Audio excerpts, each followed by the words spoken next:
Broadcasting from deep within the heartland of free America, where liberty still shines bright. You're listening to On the Move with Mac Worley III.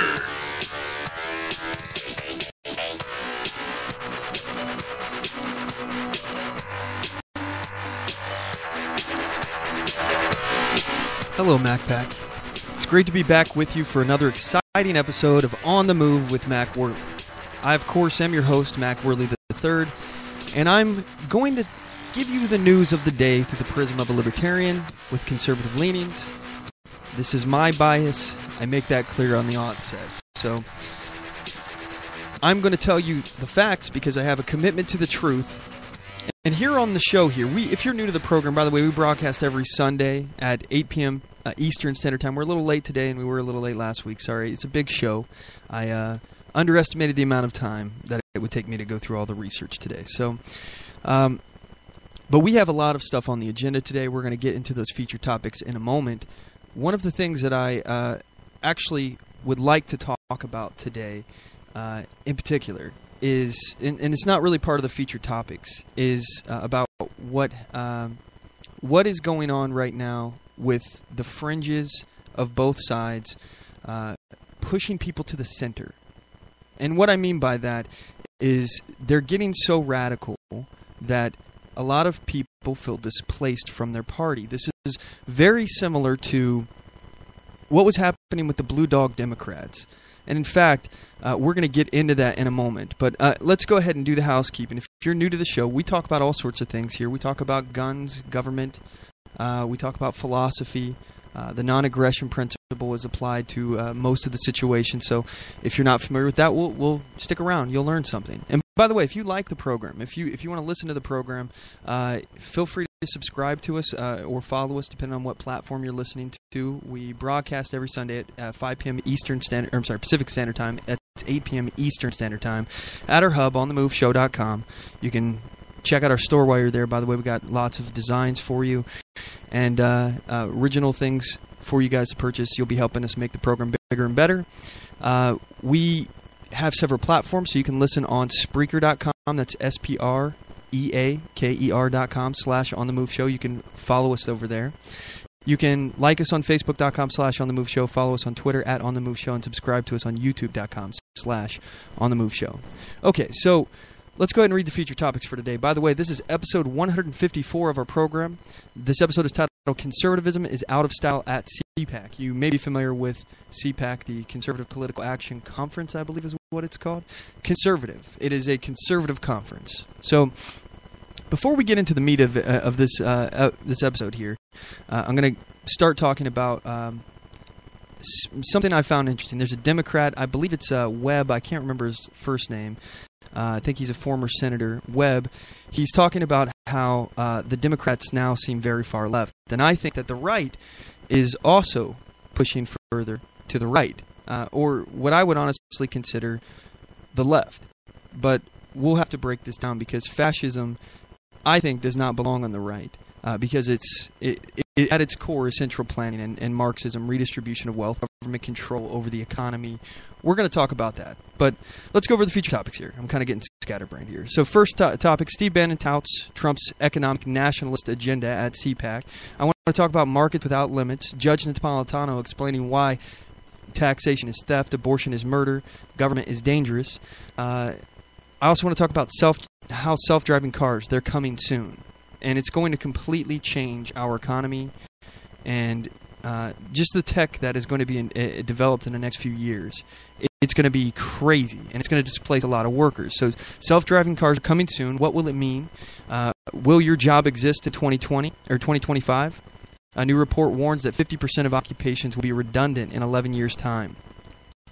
Dakota Access Pipeline protesters created an environmental hazard. I want to talk about that because this protest is supposed to be about preserving the environment in a pristine condition. Okay, and then Trump, the Trump administration has now signaled of a possible crackdown over states on marijuana, or on states over marijuana. So we're going to talk about this as well. And if you have anything you would like to bring up, feel free. You can always join our conversation. The number to the show is 360-450-5625. That's again 360-450-5625. 450-5625. The MacPack phone lines are open. You can also message us on Twitter at OnTheMoveShow or message us on Facebook.com/OnTheMoveShow. Okay, so we're going to cut to a commercial break. When we come back, I'm going to start with this web clip, and then I want to actually talk a little bit about Kellyanne Conway at CPAC, and we're going to move into Steve Bannon from there. So you guys, I'm telling you, you do not want to miss this episode. We'll be right back.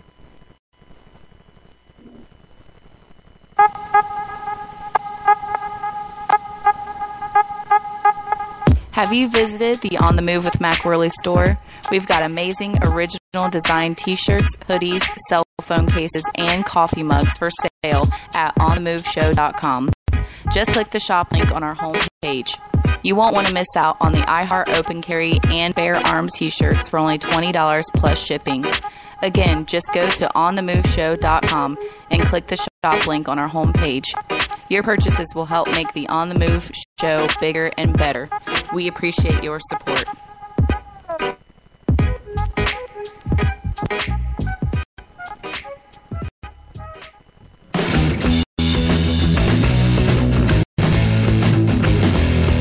Are you an activist who needs affordable flyers or brochures for passing out literature? Or a political candidate who's looking for business cards, logo designs, yard signs, or vehicle decals? Email me, Latasha Worley, for all your graphic design needs at latashaworley@gmail.com. That's LATOSHA Worley@gmail.com. And don't forget to mention On The Move to get 10% discount on all graphic design services.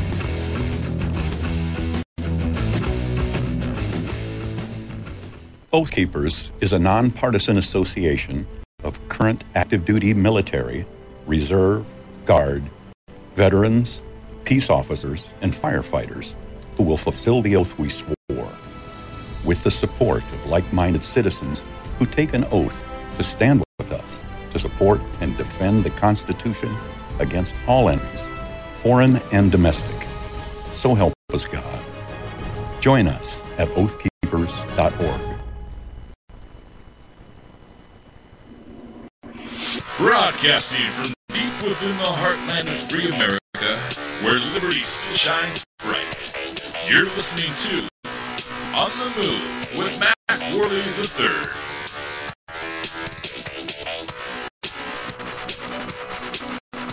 All right, we're back. So before we get into what happened at CPAC, I want to talk about, this was on Chuck Todd's NBC's Meet the Press. They were speaking with Jim Webb. He's a blue dog Democrat, and he's a lot more reasonable than most people in the Democratic Party.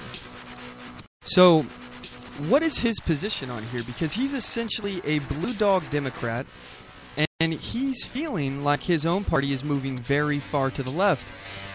He's a former Marine. He said that the party's shift towards identity politics has seen the Democrats lose a key part of their base. Here's a clip. I'll go ahead and play it. We'll chop it up and we'll talk about it. But keep in mind, from the offset of this show, I was talking about how radicals on both sides are moving further and further towards their position. So if you think that fascism is on the right, which it is not, and we'll break that down in a moment, then you would say that these alt-right guys or these economic nationalists are moving further towards the right. And the left is moving further towards the left. They're becoming more and more radicalized on both sides. And as this happens, there's displaced voters. There's people who just don't feel comfortable on either side. And I think the center of the country is growing. The problem is that the center of the country is also grossly uninformed. So we have a bunch of people in the middle who don't understand what we're talking about. They don't understand the issues of the day, and yet they're being told by the left, in particular right now, that they need to use virtue signaling of where they stand on these issues, otherwise they're a bad person. We spoke about this, I believe, last week, talking about how if you don't virtue signal to the left, if you don't show that you're against these things, even if you don't understand the positions, you are a bad person. So we're getting further and further away to the point where we are no longer engaging in civil discourse. We're screaming each other down. I talked about this with Shia LaBeouf last week.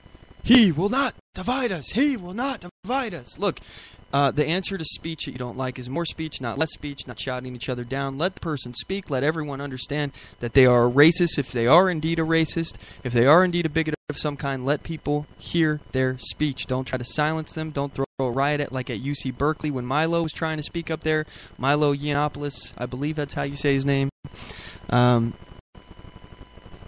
them speak. And let the people hear who they truly are, and that way we can all use our freedom of association. We can decide whether or not we want to associate with that person. If they run a business, if they have a sign on the door that says no blacks allowed, well then we should, if we disagree with that, we should not provide our money to them.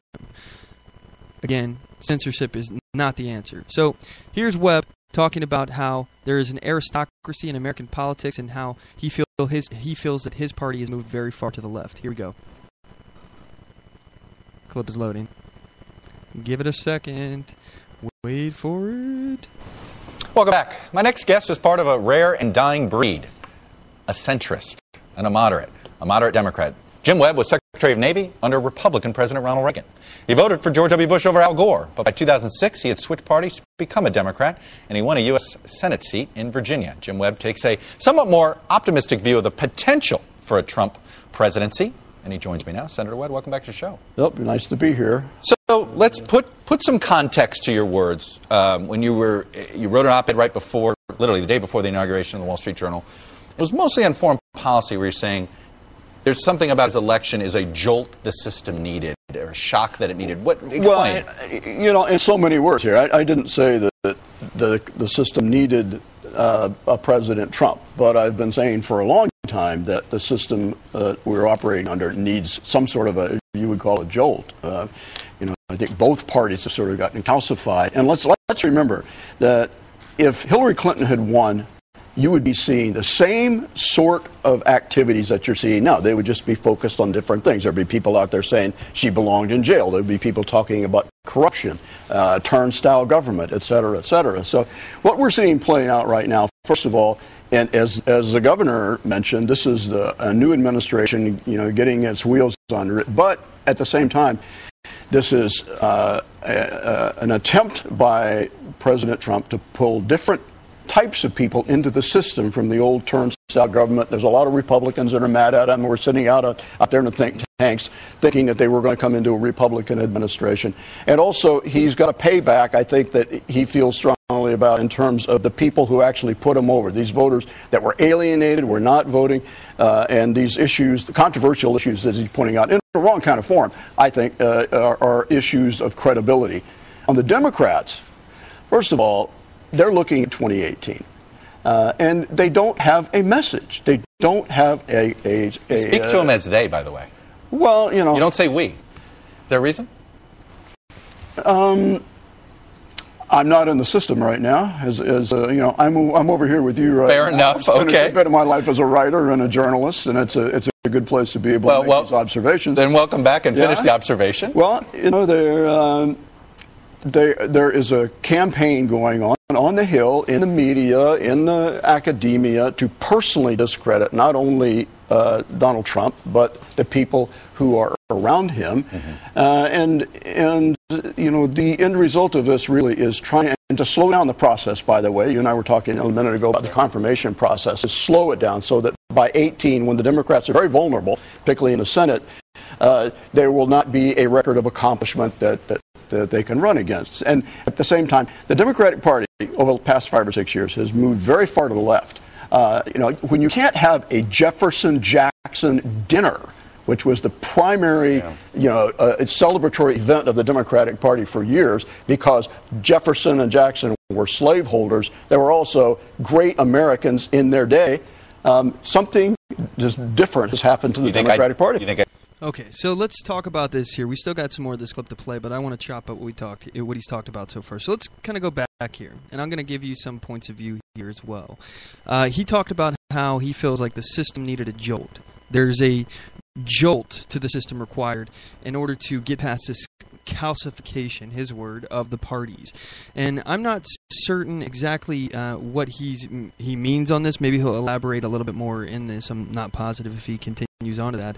But keep in mind, even he's supposed to be a centrist, and he's talking about a jolt to the system. And whether or not Donald Trump was that jolt or not, he remains to be seen according to him.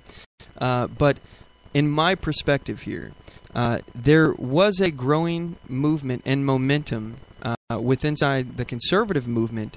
However, I think, and again, here's the beauty of liberty, folks. If you don't agree with me and you think that Donald Trump is the best thing that ever happened to the Republican Party, that's great. I happen to believe that Donald Trump is not a conservative. I mean, let me just point out that I think that he's a progressive in that he believes in redistribution of wealth, and he wants to continue doing wants to protect Social Security and welfare and Medicaid and all this stuff. And look, he's painted himself out to be, in his own words, he liked FDR. At least I'm assuming FDR's economic policy. That was based on progressive ideas of centralization of power and redistribution of wealth and central planning of the economy. These are progressive, socialist, communist ideas, essentially ideas based on Marxism.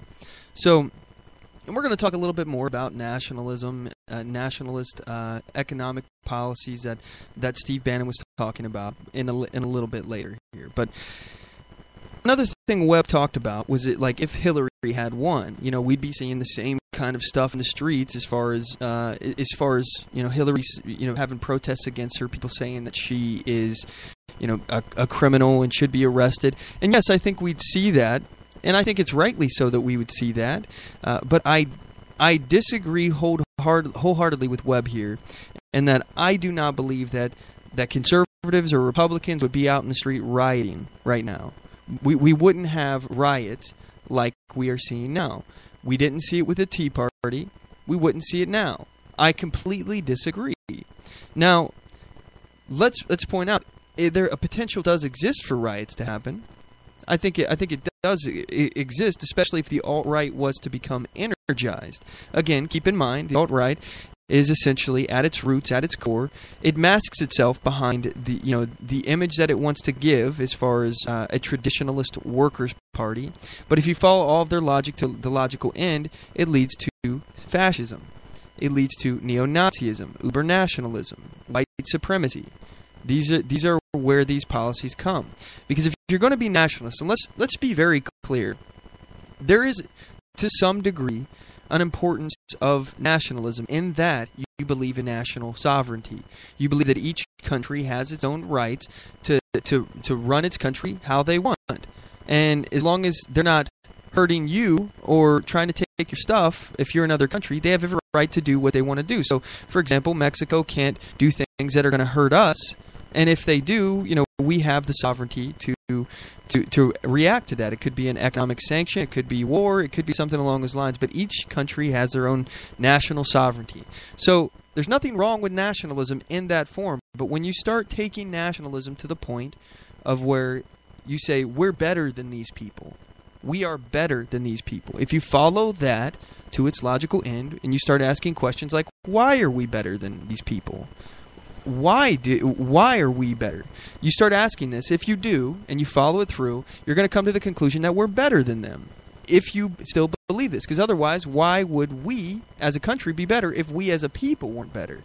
Then you start following that through to the supremacy argument where, and this is exactly what Hitler did, folks. Hitler created the Aryan nation idea and ran with it and was trying to create a German population of blonde-haired, blue-eyed people because he believed that the Germans were superior. They come from, these kind of philosophies come from, this nationalism comes ultimately to we are better than you, and as a result, you're subhuman, and we have the ability to impose our will on you because you're not really a person. Only, in the case of Hitler, only Germans are people. So we can do whatever. We can take what we want. We can treat Jews how we want. We can exterminate them and blame them for all of our woes. This is what nationalism in its pure form leads to. And when you start going further past the point of sovereignty into nationalism, it will lead to this. So if we were to energize the alt-right, for example, if this movement grows and gets energized, if it did underneath Hillary, then there's a potential we could see riots, but it's not energized already. Unlike the radical left. You've got all sorts of groups. These are the May Day protesters. These are the anarchists out there. These are the communists, the socialists, the unions, the illegal immigrants, the LGBT community, the radical wing of that. The ones that don't just want to coexist, but want to use a coercive force against you to make you do things against your will. Like call people by their preferred pronoun, otherwise it's a hate crime. Like force you to bake a cake for a gay wedding if it's against your deeply held religious beliefs. The Black Lives Matter, who want reparations and essentially want to get their own land, like reservations to the Indian, where we just money from white people is redistributed. This is in their manifesto. This isn't me making this up. Look it up. Read their manifesto. Black Lives Matter wants their own territory, money redistributed in the form of reparations for them for historical wrongdoings to their ancestors. This is the same philosophy. Eventually, that will lead them to supremacy. That will lead them down to, well, we are entitled to this. And they want to have special privileges carved out in the law. So if a black person commits a crime, they're not going to be arrested committing the same crime that a white person would, who would get arrested. They want special carve-outs in the justice system because the justice system to them is systemically racist, and as a result, they need to have certain exceptions. So they're creating a superior class. They will be the elite class, and everyone else would be the peons, the people who fund them, who they have a right over. You create a subclass, a subhuman, second-class citizens. It's all the same thing, and it leads to supremacy. Some of it, and you can get this supremacy through all sorts of ways. One of them is through nationalism, and another one is through this creating of a second-class citizen. So, and it's actually the same argument created when you talk about abortion. They're not really human. It's the same argument created with the Nazis against the Jews. They're not really human. It's the same argument for slavery. The slaves weren't really human. Supremacy. This is the struggle, the ultimate struggle of mankind has always and forever will be to get the government to the point where it is so restricted it can't be used by those in power against those out of power.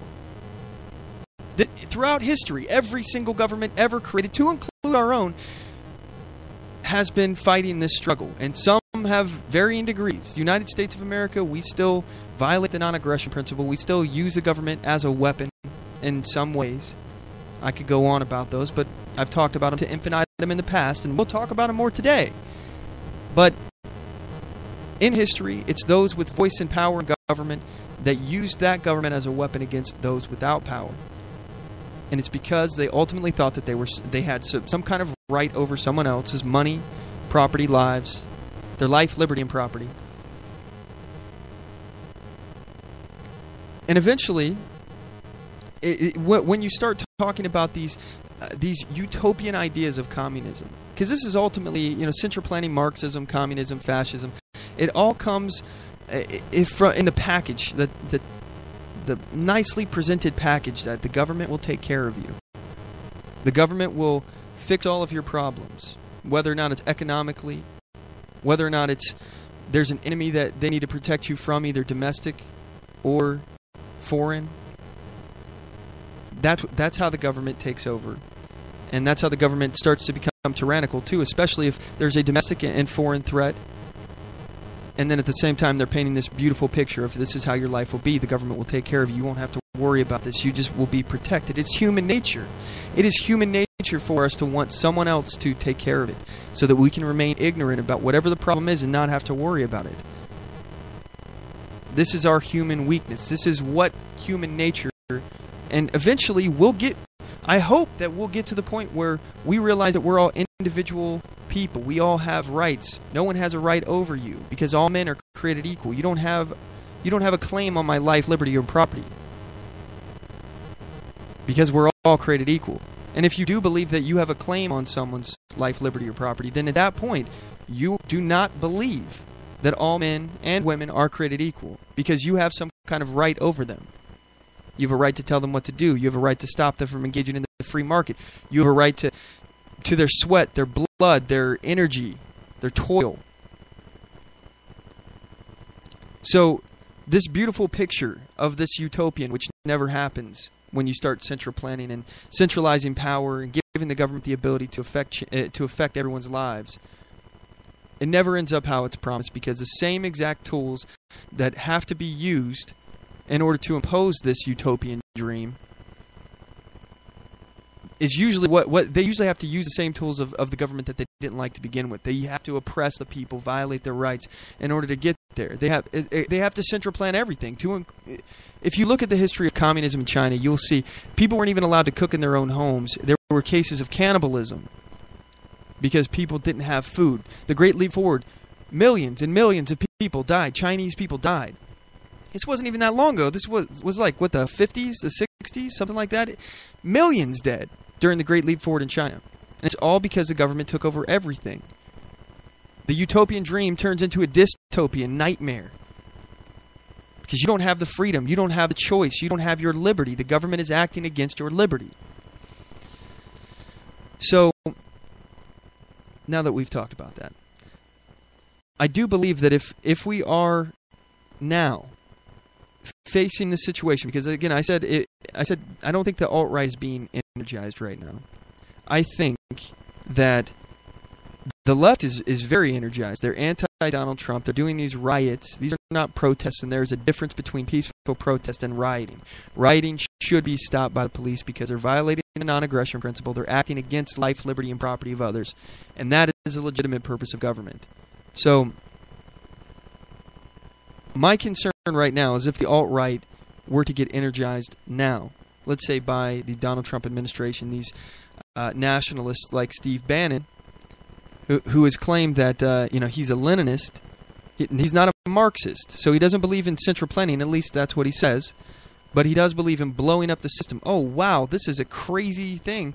Him and Webb are talking about the same thing. Jim Webb just said that the system is in need of a jolt. Well, Steve Bannon's talking about blowing the system up. He liked how Lenin used this was his tactic, essentially, of overthrowing the Soviet government at the time, I believe. I think it was called the Soviets at that time. This is before the collapse. And turn it into a communist nation.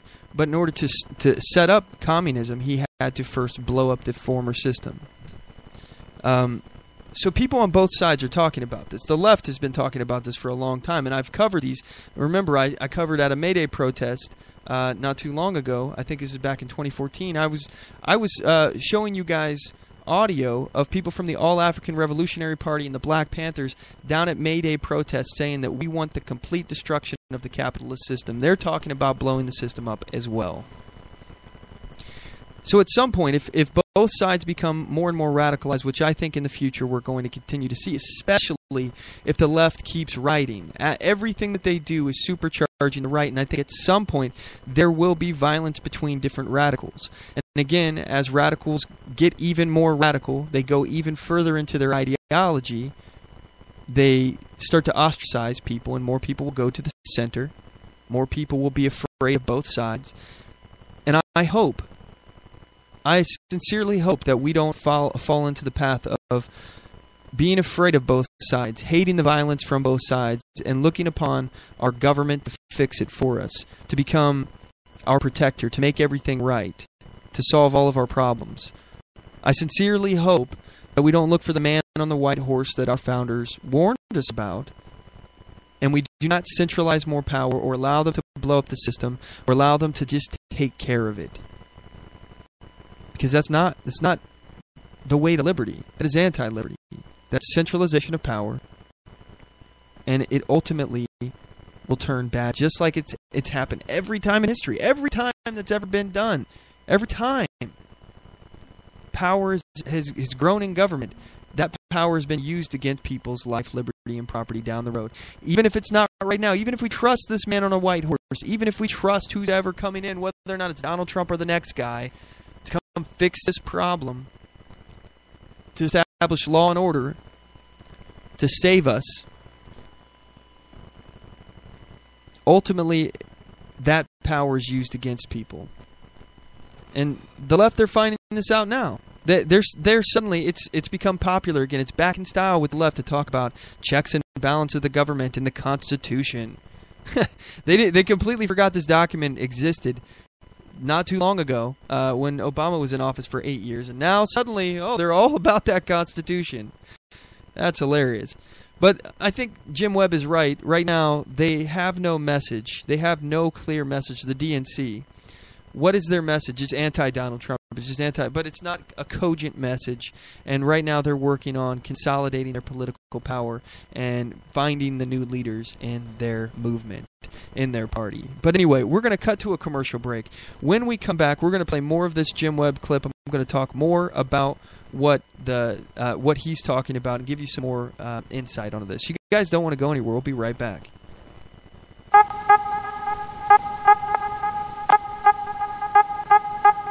Have you visited the On the Move with Mac Worley store? We've got amazing original design t-shirts, hoodies, cell phone cases, and coffee mugs for sale at OnTheMoveShow.com. Just click the shop link on our homepage. You won't want to miss out on the iHeart Open Carry and Bare Arms t-shirts for only $20 plus shipping. Again, just go to OnTheMoveShow.com and click the shop link on our homepage. Your purchases will help make the On The Move show bigger and better. We appreciate your support.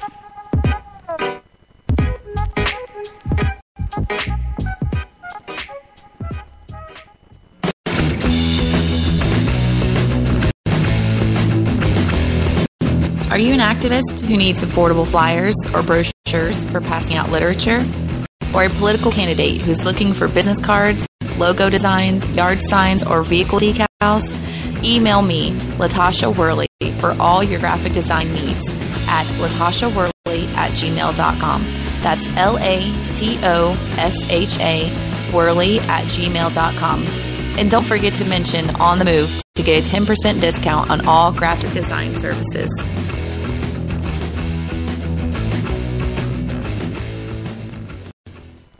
I do solemnly swear that I will support and defend the Constitution of the United States of America against all enemies, foreign and domestic, and that I will bear true faith and allegiance to the same, and that I take this obligation freely without any mental reservation or purpose of evasion, pledging my life, my fortune, and my sacred honor.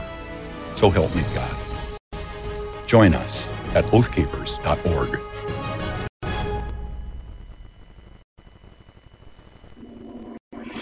Broadcasting from deep within the heartland of free America, where liberty still shines bright. You're listening to On the Move with Mac Worley III. And we're back. Thanks for sticking with us to the break. By the way, if you've made it this far in the program, please smash the like button. Share it out with your friends and your family. Say, hey, check out On the Move. It's a cool show. You may like it. That's how you'll help us get bigger. So I would certainly appreciate it. Okay, so where we last left off, we were talking about this clip here from Chuck Todd's Meet the Press on NBC with former Democratic Senator Jim Webb. He calls himself a centrist. I still think he's a progressive, but he's not as radical as some of these other ones. And one of the things he's saying is that the Democrats don't have a message. As I said, one of the biggest things that they're using here is through Washington and the media. They're just trying to discredit the Trump administration. And they're doing everything in their power here. And also the DNC is working, as Webb said, to slow walk Congress so that Donald Trump can't get elected on a record of accomplishment. So this is a challenge. And suddenly, obstructionism is now in. It was out when the Democrats were in power. They called the Republicans, obstructionists. And they made that seem like it was a bad thing. Which, again, I'm for it. I'm for obstruction. Obstruct. I don't want the government to work together, because when they do, they get stuff done. And when they get stuff done, it's not ever good for us. So, again, there are some things. Now, granted, there are some things that they could do. They could try to get rid of some of the government's power. But you don't need to obstruct for that. If, for example, let's say if you were a Republican and you're trying to neuter the power that the Democrats are afraid of to begin with. They're afraid of too much government power right now. We are coming together here on this issue. They're afraid of the government being used against them. So let's neuter the government. Let's make it harder for the government to do things against them. And then we'll have bipartisan support because, of course, the people out of power are going to support limiting the government that's being used against them, or at least they think is being used against them.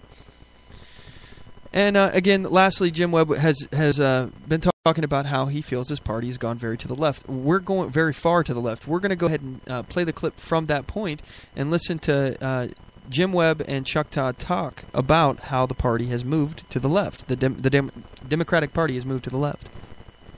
They're too focused on identity politics.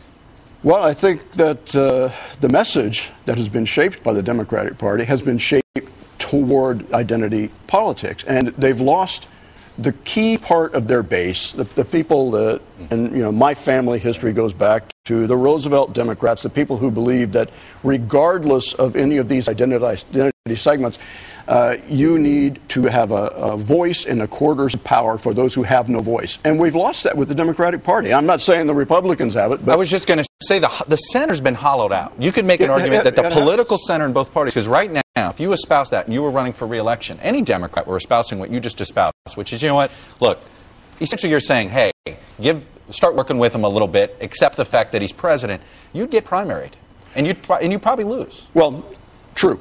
Well, I don't know.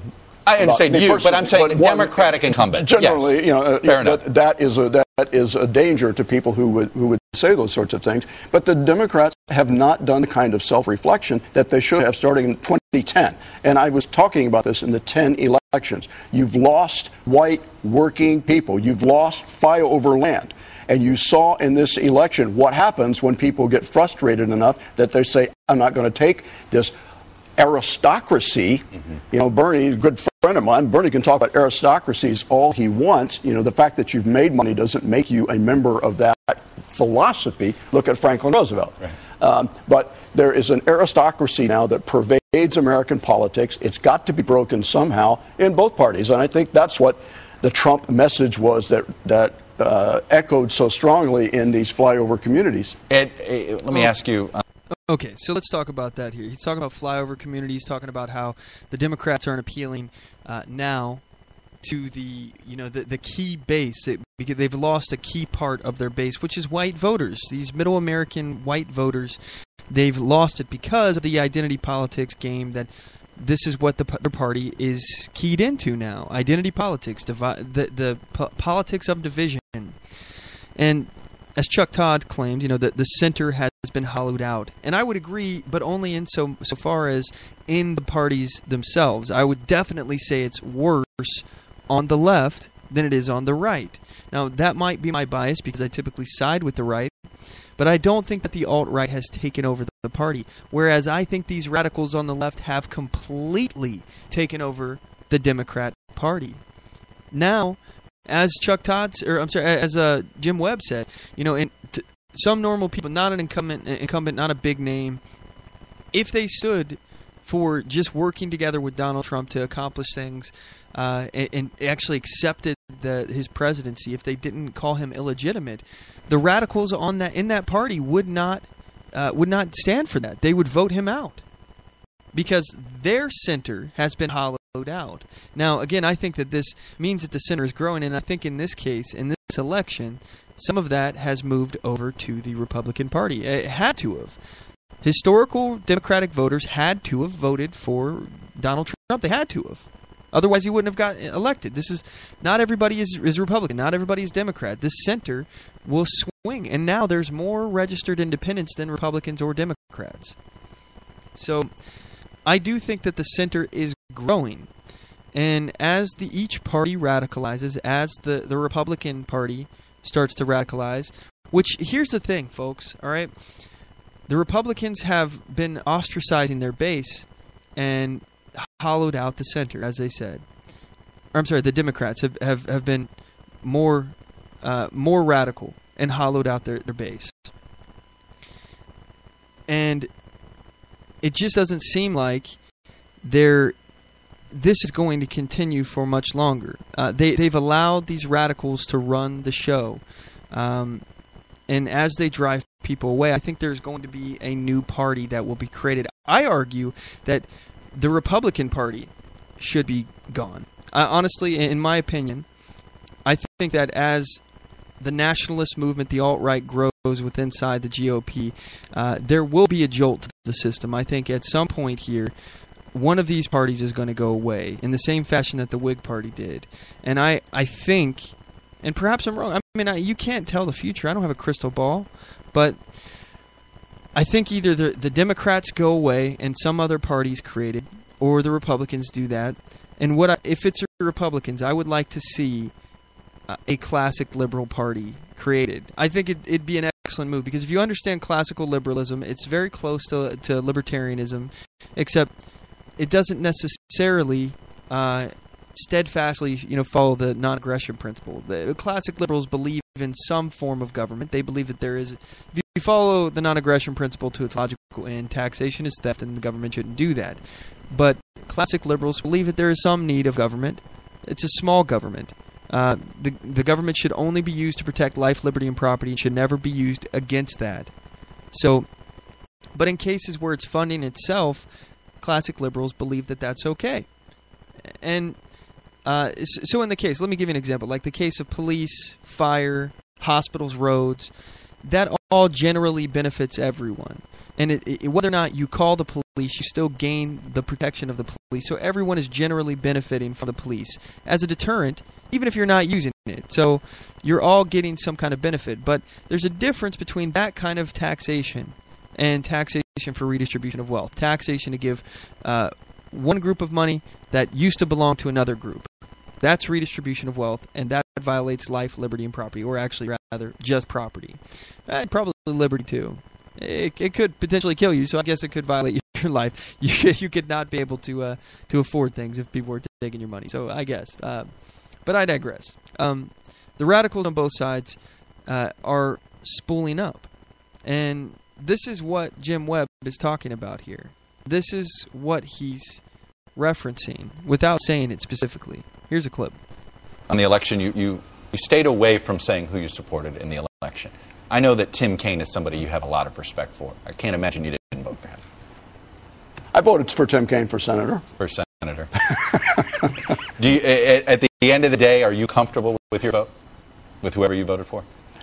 I'm comfortable for my vote, and my vote is private to me. But at the same time, I will say that I did not endorse Hillary Clinton. I had a lot of the concerns that people in my group that I've grown up with have, and the Democratic Party's got to do some real hard looks at whether or not they are going to expand and get back working people who used to be the core of their party. Are you done with politics?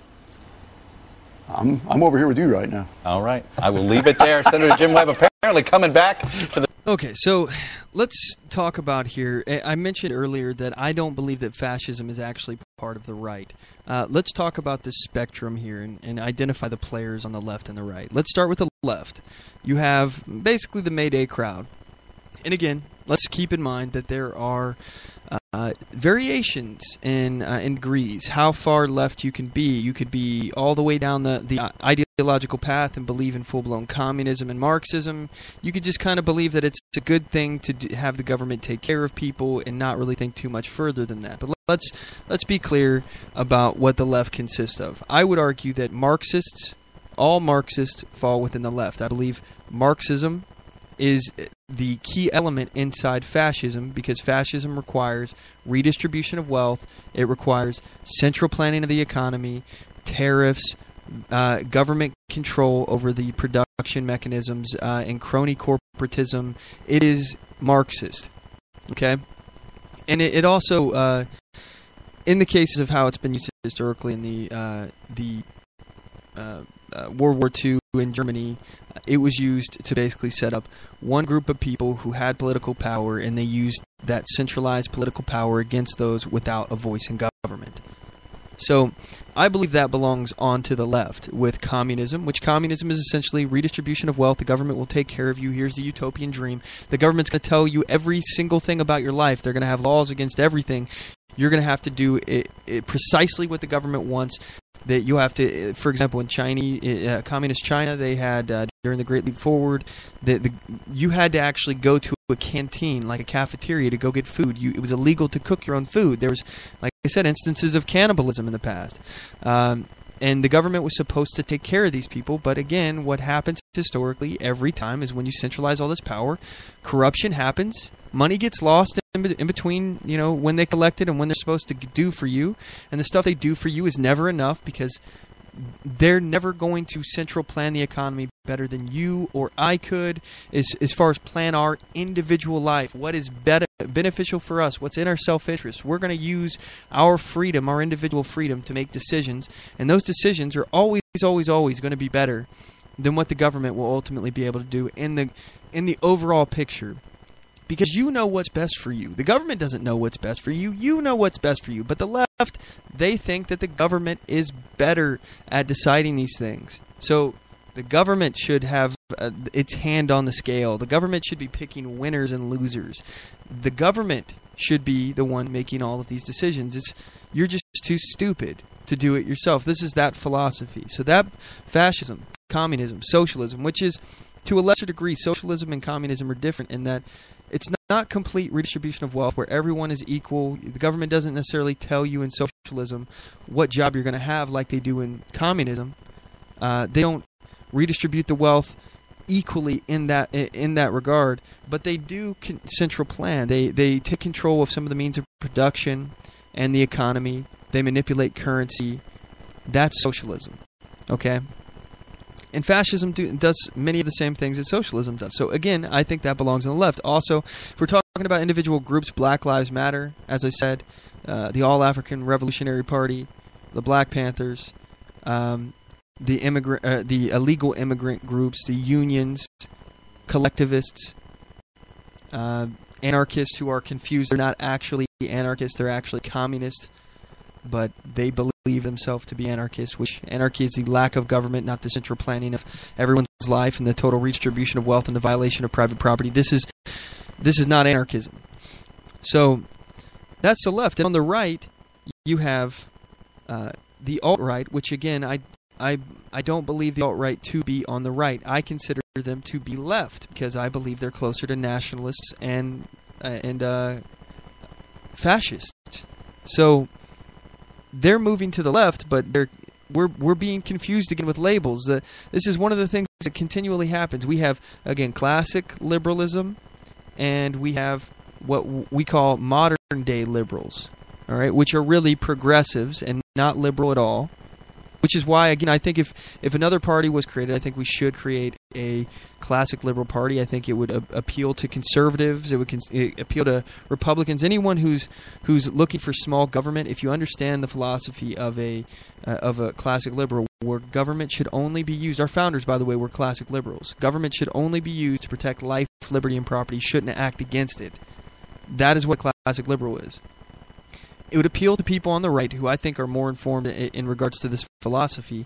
But it also, I think, the name liberal would appeal to some of the people in the center and the left who are typically sympathetic to leftist arguments. They see the word liberal. If we took it back, I think that would work. Just a thought. But anyway, so now let's move on here. Let's go ahead and move further into this here. I want to play a clip here from CPAC because I think there's some things happening at CPAC that are kind of in the same vein here. Because I think that what happened to the Democrats is happening now to the Republican Party. Steve Bannon at CPAC talked about economic nationalist agenda, and I also want to play a clip here from Kellyanne Conway talking about conservatism. So I think the right is being infiltrated here by the nationalists, the fascists, the uber nationalists, the white supremacists, and not all the way, but the nationalists. They're tiptoeing into nationalism when they start getting into tariffs. This is what it means. This is ultimately what it means. So let's play a clip. This is Kellyanne Conway talking at CPAC, and then I'll talk about this. And so he's very generous, very kind. Oh, right now she's talking about the cult of personality of Donald Trump. They're building Donald Trump, and this is very anti-conservative. I just want to point out, this is so not conservative to build one man out to be the hero, the smartest man in the room, and the guy who can solve your every problem. This is not conservative. This is against conservatism being preached at CPAC, the Conservative Political Action Conference. Funny, compassionate. And people should really think about, when they see President Donald Trump, they should think about all the places that he was and could be, all the things he could be doing, the political motivators for many typical politicians, of which he's not one mercy, money, power, prestige, fame. He had all of that. And he and his family have sacrificed mightily. Oh, Donald Trump. I feel so bad for Donald Trump. He's such a hero for coming in to save us. Look, I don't have any particular beef with Donald Trump other than that I think that he's a nationalist progressive, and I think that he's not conservative. But I certainly think that this is not what conservatives do. Conservatives, the Conservative Political Action Conference, is not about hero worshiping. So why are we doing that? In those categories, for him just to serve. And the idea that he is there because he wants to be there, because he believes in this country, he believes in its people, he believes in its promise, is very liberating. And you see that when you're with him privately, you see it publicly. But I find him to be incredibly gracious, energetic. I mean, the greatest compliment you can get from Donald Trump is not, hey, that's brilliant, or that was really smart, or great job. It's, you're really high energy. At the campaign, I would tell the young staffers, if you see him coming around the corner, just start doing jumping jacks, because so you're saying high energy. So you're saying if they say low energy blank, that's a bad thing. It's right? a bad thing. Okay, got it. We'll just keep out the name. But he works harder than anyone, and he's smarter and works harder than any of us, and that's very uplifting. You really want to up your game when you're around him and do your best for him. And that goes for so many. If you look at the folks in the White House, and I know you and your husband served in the White House, met in the White House. It was very romantic. Yes, it was very romantic. I remember you being pregnant with Vianna, who I just saw and who's going to high school. But if many people who work in the White House, so many were staring at gold mines, have given up their own businesses, their own lives, their privacy, because you want to serve this president in this country at this time, which is very fraught, but it's also very promising. I try to look at it through the positive side of the ledger. So much is negative these days, and so much is automatic. What can I find wrong in this? And a bunch of troublemakers. Frankly, I just think if we looked at it more positively and look at all the promise and the opportunity we have for this country, people feel really optimistic many places where we go. And look, I will agree on that point that a lot of people, especially on the right, are feeling optimistic. Of course, we had landslide governorship victories where we got a majority in both houses of Congress. We got the president of the United States, and potentially we're going to be putting a actual conservative justice on the Supreme Court. I have to give credit where credit is due. I hope that Donald Trump actually does that. That would be an accomplishment, and that would be something on his record that he could say, well, look what I did. And by the way, I will be the first to say here, if this actually happens, if Neil Gorsuch actually gets put on the Supreme Court as a justice, filling Scalia's spot, I'll be the first to admit that I was wrong, because I did not believe that Donald Trump would nominate a conservative, because he's not one. So I don't think he actually knows what originalism is, but I think that he's being influenced by people around him, and that's good. This is the argument that people on the right made for voting for Donald Trump. Look, this is what I kept hearing all election. I'm going to vote for Donald Trump because of the Supreme Court, and I hope that we can influence him to nominate a real conservative. He's promised to, so let's trust him, and I didn't think he would. But hey, I don't mind eating crow. I don't mind being wrong. So let's give him credit where credit is due. And I think a lot of people are feeling optimistic in that on the right. But here's the problem. We're so divided now. The left is freaking out. They're losing their freaking minds. So we probably shouldn't feel this secure. We should probably be on our toes. And again, I've argued that we should be very, very careful about how we wield this power. How we allow Donald Trump to represent us, because, again, I think we should be dismantling the power structure. We should be reinstating the filibuster. We should be trying to shrink the size and scope of the government, reduce the federal regulations, reduce the federal government's power, get rid of the funding of of all sorts of stuff with federal money. Again, I don't agree with redistribution of wealth, taking money from states and then giving it back to the states. The federal government central plans what they're going to invest in the states and what they're going to give money for. And then they use that money to hold it over people's heads. Now the left is finding out that this whole thing of federal money is kind of an issue. Donald Trump's already been talking about doing this with the sanctuary cities. I talked about this last week, holding money, federal funds, away from cities that are getting federal funding if they continue to engage in sanctuary city policies. So the left now doesn't like this. The right's been touting against this the whole time. How about we dismantle that? We can both agree on it. But we won't, because now the Republicans are in power, and who's going to take away their own power? Who's going to limit themselves? Again, this is what we should do. This is what we should be striving for. And when we're in power, when the left is freaking out, we should be reaching out to them saying, you know what? You're right. The government does have too much power. Here's what we'll do. We'll get rid of this power. Help us. Let's get a bipartisan support to limit the government's power, create more checks and balances. Here's more from Kellyanne Conway at CPAC. So let me ask you, how do you believe President Trump has impacted the conservative movement? Well, I think by tomorrow this will be TPAC when he's here. No doubt. Okay, that's hilarious, right? You hear people laughing at that. I would be upset. Let me just say, and this kind of did upset me, but I would be upset if I was at CPAC, the Conservative Political Action Conference, and one of the key speakers is basically downplaying the conservative part. And now, again, this is hero worshiping. This is idolatry of a man. This is the man on the white horse syndrome, where we're propping this guy up. And now this isn't about conservatism. It's about Trump. We're going to call this the Trump Political Action Conference now. Ha, ha, ha. Let's get away from conservatism. So every great movement, which the conservative People are clapping at that. You hear people clapping? movement is, of course, every great movement ends up being a little bit sclerotic and dusty after a time, and I think they need an infusion of energy. And in the case of candidate Trump and President-elect and nominee Trump, he went right to the grassroots and brought you along. Okay, so Donald Trump, first of all, saved, in her mind, the sclerotic and dusty, I believe is what you refer to that, the conservative movement. That was sclerotic and dusty.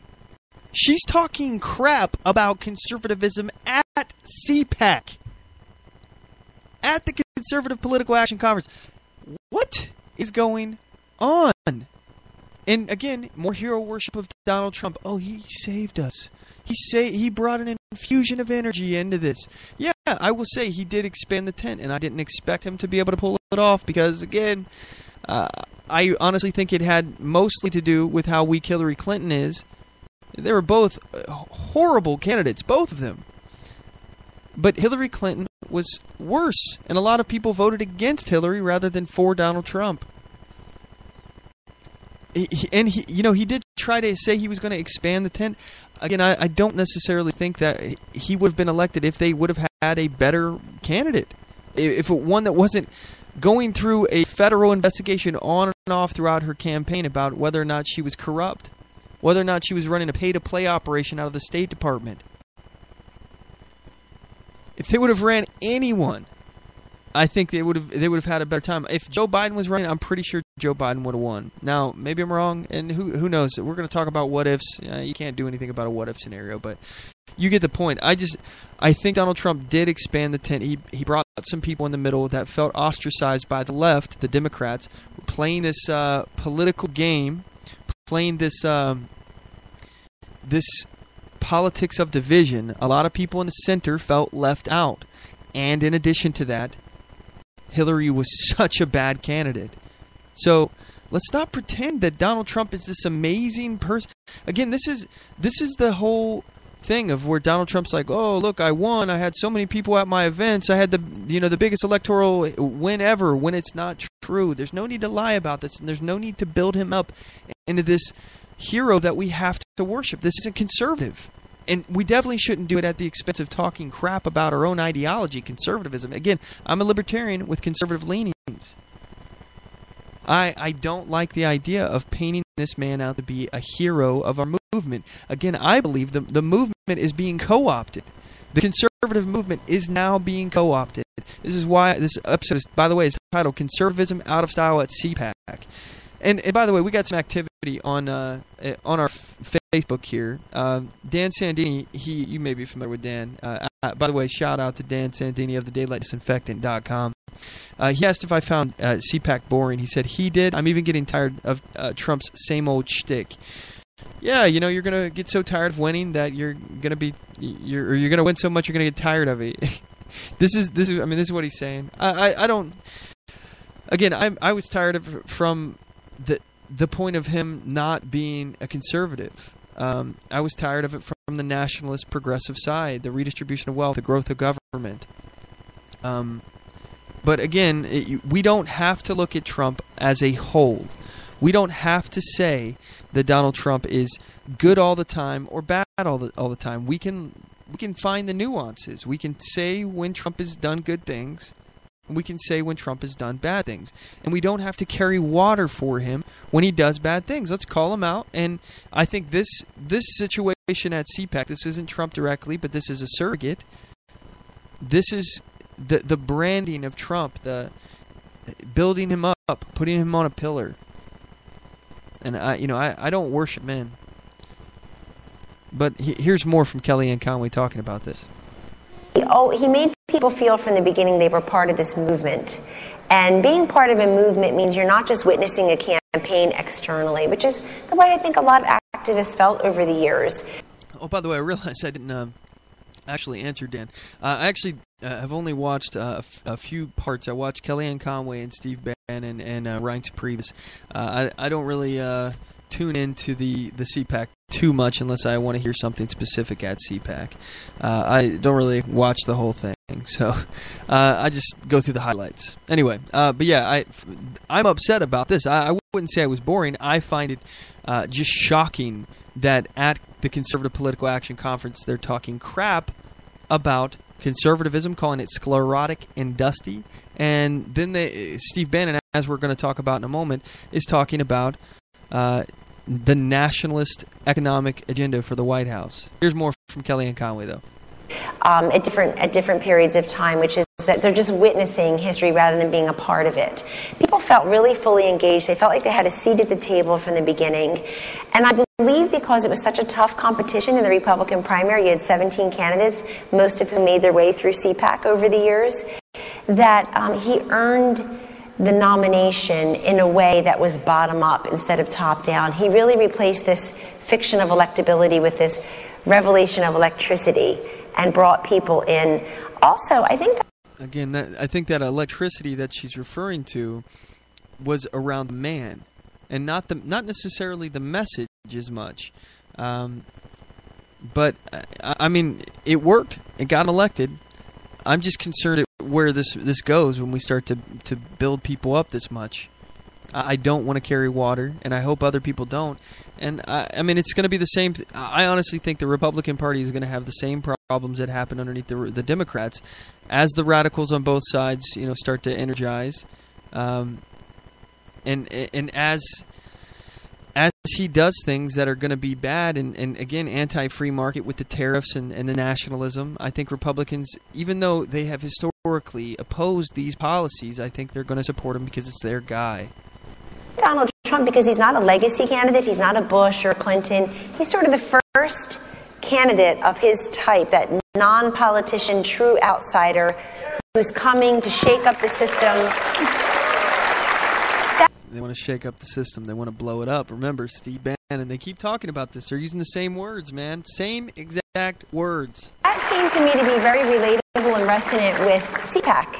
Because CPAC, the courage that so... CPAC isn't about blowing up the system. By the way, CPAC is not about... Conservatism is about maintaining the system, in fact. Conserving something. What are you conserving? The Constitution? Our way of life? Our values? Our principles? That's what we're conserving. We're not about blowing up the system, though. So many of you show in your communities, in your places of work, in your places of worship, certainly on your college campuses, where you definitely feel like you're in the ideological minority. That kind of courage, that outsider status, is very much who Donald Trump is, and I believe how he got here. And I personally wanted to come here today as counselor, but also really as the former campaign manager, to thank you for everything you did, for the courage you showed, for the activity. Whether you stood in line, came to a rally, drove seniors to the polls, got people engaged in a conversation about public policy, we really owe it all to you. Those margins of victories were slim in some of those states, but to have carried states for the first time in decades was truly remarkable. And I think it's a combination of Donald Trump and Mike Pence as the best messengers, quality candidates, and really the grassroots. Again, I disagree with this. As I said, I think it's a combination between Hillary being a weak candidate and the identity politics by the left hollowing out the center of their party and moving people to a position where they feel ostracized from their party, like what happened with the Blue Dog Democrats. The center has grown. There's more independents now than Republicans or Democrats. The center is growing. There's more people in the center who feel isolated and don't necessarily agree with both parties.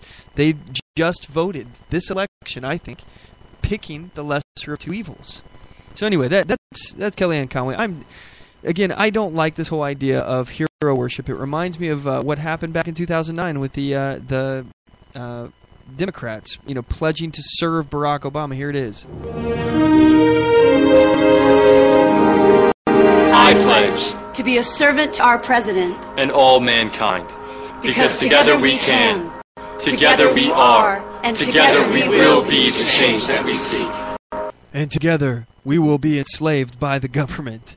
This is, the government, we do not serve Barack Obama, the President of the United States, Donald Trump. We don't serve them, they serve us.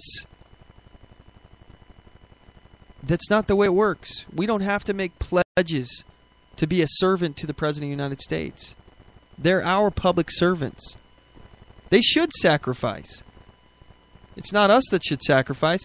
They should be sacrificing. So that's what this reminds me of, and it does concern me. But let's move on here. In fact, let's go ahead and cut to a commercial break. When we come back, I'm going to pick up at Steve Bannon's economic nationalism and him talking about this agenda. So you guys don't want to go anywhere. You definitely don't want to miss what's coming up next.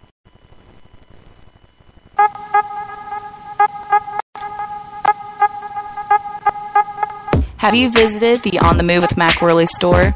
We've got amazing original design t-shirts, hoodies, cell phone cases, and coffee mugs for sale at OnTheMoveShow.com. Just click the shop link on our home page. You won't want to miss out on the iHeart Open Carry and Bare Arms t-shirts for only $20 plus shipping.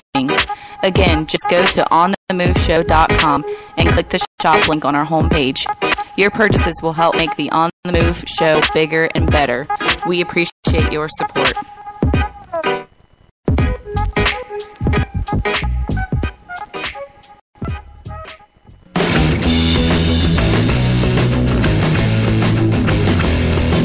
Are you an activist who needs affordable flyers or brochures for passing out literature? Or a political candidate who's looking for business cards, logo designs, yard signs, or vehicle decals? Email me, Latasha Worley, for all your graphic design needs at latashaworley@gmail.com. That's LATOSHA Worley@gmail.com. And don't forget to mention On the Move to get a 10% discount on all graphic design services.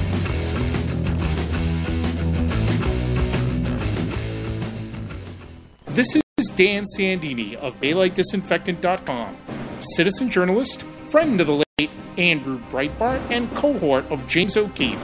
I listen to On the Move with Mac Worley because the only time he's wrong is when he disagrees with me. I do solemnly swear that I will support and defend the Constitution of the United States of America against all enemies, foreign and domestic, and that I will bear true faith and allegiance to the same, and that I take this obligation freely without any mental reservation or purpose of evasion, pledging my life, my fortune, and my sacred honor. So help me God. Join us at oathkeepers.org. Welcome to On the Move.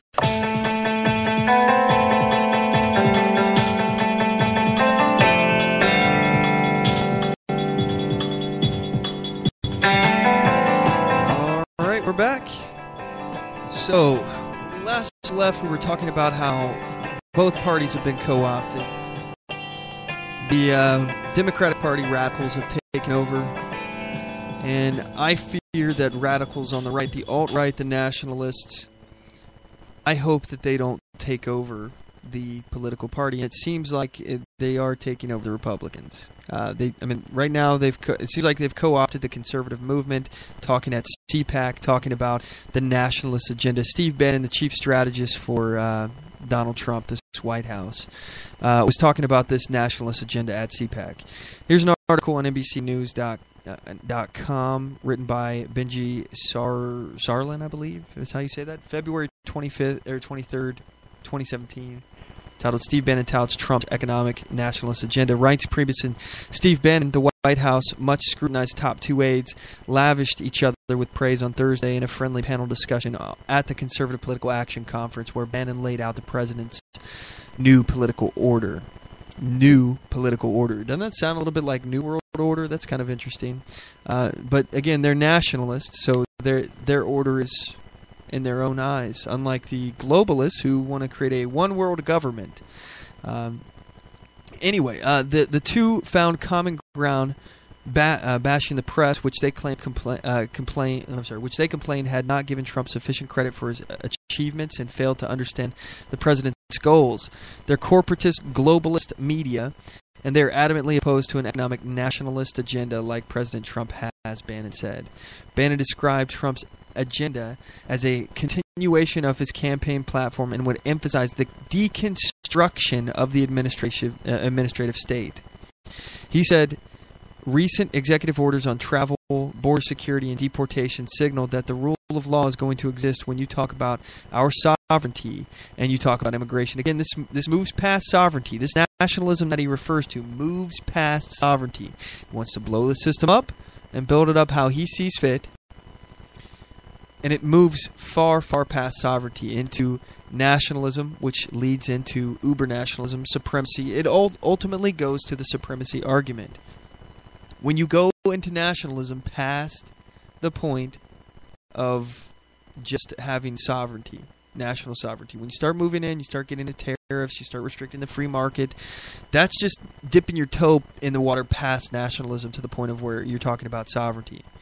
That's just dipping in the toe past. But if you start falling to the logical end, and radicals in the party will do that, look at what's happening to the Democrats. They will follow this all the way down to the logical end and start hitting into supremacy, white supremacy. Anyway, okay, so while he acknowledged gaps between different factions of conservatism, Bannon described a united front behind a new political order. Is that twice he said that? That is twice he said that. Wow. I think the center core of what we believe, that we're a nation with an economy, not an economy just in some global marketplace with open border, that we're a nation with a culture and a reason for being, and I think that's what unites us, and I think that's what's going to unite us with this movement, he said. So keep in mind, let's remember the old common phrase, the enemy of my enemy is my friend. Is that really true? Is it really true? We have to be careful at who we expand the tent and let into the Republican Party. Again, remember, during the campaign, Donald Trump said that he wanted to turn the GOP into a workers' party in the next 5 years. A workers' party. Again, he's a progressive. He does believe in big government. And let's just be clear. You don't have to agree with me, but just look at his policies. He wants to keep Medicare, save Social Security. He's going to have the government pay for everybody's health care. It's going to turn into a Trump care, which I believe will eventually be a single-payer health care system, far worse than what we have under Obamacare. Because that means more centralizing of power, more government control over the economy, which, again, the health care system is 1/5 of the U.S. economy. So you want to have the government totally divvy that out? Is health care a right? No. Access to health care is a right. Health care is a commodity. It has scarcity. People have to actually engage and do something and choose to do it unless they're coercively forced to do it because the government is telling them that they have to. Healthcare is not a right. Access to healthcare is a right. You have the money, you have the means to go buy healthcare. The government shouldn't step in between you, and no one else should prevent you from doing it, from engaging in the free market. So my issue here is he's talking about we can unite in this movement. no, we shouldn't unite with nationalists because they're going far past what, again, just the sovereignty argument. They're going far past, and they're co-opting the movement. They take the steam out of the conservative movement and put it into the alt-right. They take the wind out of the conservative sails and put it into the nationalist sails. You have to be careful of this. Anyway, previous argued Trump's choice of Neil Gorsuch for the Supreme Court. His orders to reduce regulations were among the most significant moves and deserve more attention. Bannon also cited Trump's decision to scrap the Trans-Pacific Partnership, which he said was the start of a new push to cultivate bilateral trading relationships with people that will reposition America in the world as a fair trading nation. There are major policy implications at stake to the Bannon-Priebus partnership. Trump is yet to unveil a complete policy prescription for healthcare, immigration, taxes, and legal immigration, among other topics, all of which are major battleground between different Republican factions. And not surprisingly, Republicans in each camp have watched the White House for any hint at which the worldviews end up swaying Trump. So, let's go ahead and talk about, or play the clip here of what Steve Bannon talked about during CPAC here. Here's a clip from the event. Checks from the press, checks from Congress, checks from... Oh, went to the wrong clip. Here it is.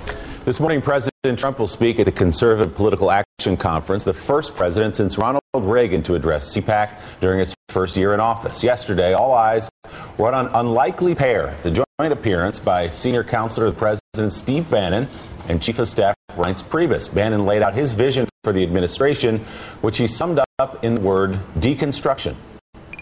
I think if you look at the lines of work, I kind of break it out into three verticals or three buckets. The first is kind of national security and sovereignty. The second line of work is what I refer to as economic nationalism. The third, broadly, line of work is what is deconstruction of the administrative state.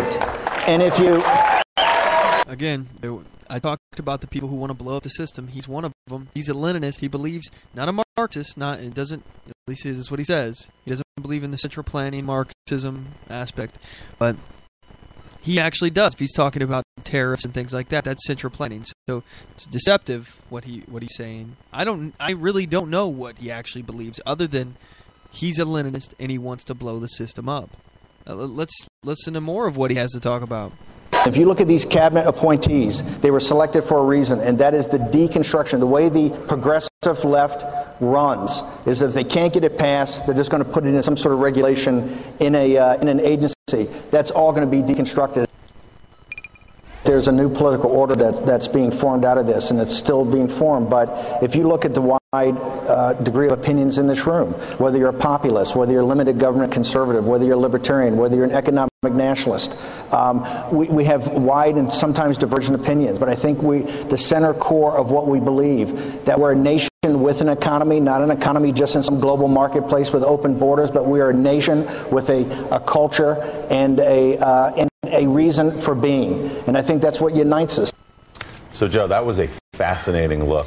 So what by the way, nationalism also is masked in the same way that progressives mask what they're about. Okay, so progressives call themselves progressives, but they're really not progressives. They're really socialists and communists. They just believe in incrementally getting to that point. They get there progressively. They slowly work their way towards these ends.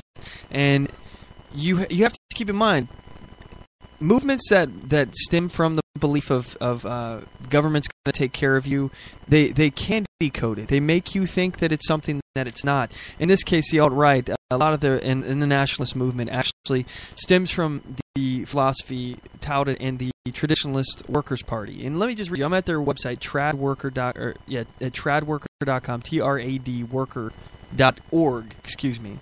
And this is just on their front page here. It looks like they've done a whole lot of changing on the website since the last time that I was here. But let's go ahead and read some of the stuff on their website. Fighting for faith in family and folk. The Traditionalist Worker Party is America's first political party created by and for working families. Now, FYI, I'll just give you a heads up. I don't support any of this stuff, so I'm reading you this just so you know what they're saying. Our mission is defending faith, family, and folk against the politicians and oligarchs who are running America into the ground. We intend to achieve that goal by building a nationwide network of grassroots local leaders who will lead Americans toward a peaceful and prosperous future free from economic exploitation, federal tyranny, and anti-Christian degeneracy. Okay? Degeneracy. So this is pro-Christian, but anti-everyone else. Anti-Semite, anti-immigrant, anti-minorities, anti-free trade. Let's listen some more. Here's them talking about faith. The Traditionalist Worker Party stands for strong morals in the bedrock of our, as the bedrock of our society. The morality calls each man, woman, and child to abide by principles and values of honor, love, sacrifice, and charity. Our party is made up of members of the traditional faiths of the European people. Again, white nationalists. We are Protestants, Catholics, and Orthodox Christians. They don't put their racism out there. This is the face that they want you to see. But if you read between the lines and listen to what they're saying, especially when they're actually saying what they're saying, talking about tariffs and talking about white supremacy, if you listen, they're not going to put that. You're going to have to listen to like Chimeros on hate, which is something we've played before about some of their thought leaders. If you listen to their thought leaders, you'll really hear what they mean. So they continue. We are folk religionists who follow different folk assemblies and traditions. We are agnostics and skeptics. We all believe, however, that faith is the cornerstone of the society, and to have a true renewal of our people, we must reject the atheism and secularism of our modern liberal society and embrace faith as a driving force for ourselves, our families, and our people. So essentially, more Christianity in the government. Again, I don't necessarily want government involved in religion or religion involved in government. I don't think that the Constitution, first of all, the Constitution doesn't say anything about the wall of separation between the church and state. That was in a letter to the Danbury Baptist Church written by Thomas Jefferson. But they somehow pulled that out in a Supreme Court interpretation to claim that there's a wall of separation, and that just because Thomas Jefferson wrote about it in a letter one time, that now that has the force of law and there should be this separation of church and state. I just don't think that government should be allowed to be influenced by religion. That's my thought process. But again, they want more government and religion intertwined. They talk about family. The family is the foundation of the national community. Our party supports working families, so it's a workers' party, in a way that no other political party does. In order to have healthy families, we must have opportunities for workers to have jobs with justice, small business owners to be able to succeed and innovate, and every child to have a chance at a better and brighter future. Again, they are talking about central planning. Now, this is, again, not specifically talking about it, but if you listen to their policies, they're talking about central planning the economy, trying to impose tariffs to make sure that we sell more stuff than we buy.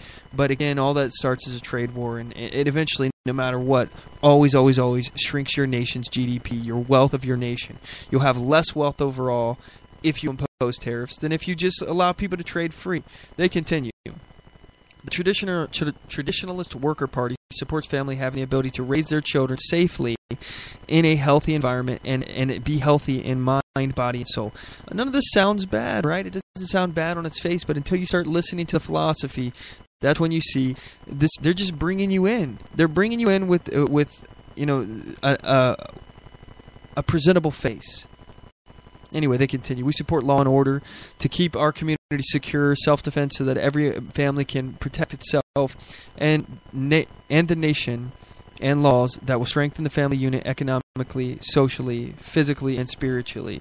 Talk about folk. Now, here's where they start talking about ethnicity. The ethnic community is the definition of a true nation. Shared blood, okay, pure bloodlines. This is what they're talking about. History, culture. So, the white culture and traditions are what make people, are what make a people and bind us together as an extended family. This is past the all right. Again, everything sounds good on its surface, but when you start going deeper into this gets into the white nationalism, this shared blood, history, traditions. If you follow this to nationalism to its logical end, white people are superior in their minds. This is where the philosophy and the radicals take it. We in the Traditionalist Workers' Party fight for interest of white Americans, a people who for decades have been abandoned by the system and actively attacked by globalist and traitorous politicians. Only by securing a homeland for our national community, white people, run for and by our people, white people, with true self-determination, can we truly have a future for our blood and our culture. We are unapologetically nationalists, fighting to secure the existence of our people, again, white people, and a future for white children. This is their words here. White children. Every one of our policies and platform planks is built upon achieving the goal of a better, happier, healthier, and brighter future for our children. Again, white children. It wasn't until that last one that you could really see behind the curtain, and it's not until you really dive deep and listen to the words of their thought leaders, of the alt-right, which is again affiliated with the Traditionalist Workers' Party, which is nationalist, uber-nationalist, white nationalists. It's not until you actually listen to their words that you understand what they mean and where they come from. Why am I talking about? Why does this even matter? Because, first of all, the conservative movement is being taken over and people aren't even identifying it. People are cheering at CPAC. Hero worship, idolatry of a man, the denigration of conservatism, calling it, what did Kellyanne Conway call it? I don't even remember. I know it was dusty and something else. Let's go back to that Kellyanne Conway clip here and see if I can find what she called it here. And so he's very generous. The political, privately, you see it publicly. We'll just keep out the name. But he works harder than anyone, and he's smarter and works harder than any of us. And he's so smart. He's just the smartest person ever. That's very uplifting. You really want to up your game when you're around him and do your best for him. And that goes for so many. If you look at the folks in the White House, and I know Viana, who I just saw, who's going to high school, so many were staring at gold side of the ledger. So much is negative. These people feel really up. By tomorrow, this will be CPAC. All right, here we go. She's starting to get into it now. No doubt.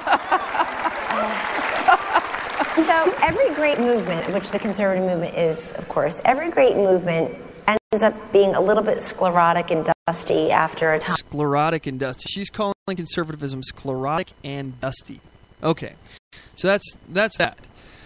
So again, these radicals on the right, which again I think fascism, white nationalism, that kind of stuff actually belongs on the left. It doesn't actually belong on the left, but for the sake of argument, this is what everyone calls it, the right. So let's call it the right, just for the sake of argument. But keep in mind, it belongs on the left because it's central planning and supremacy and using the government against people as a weapon.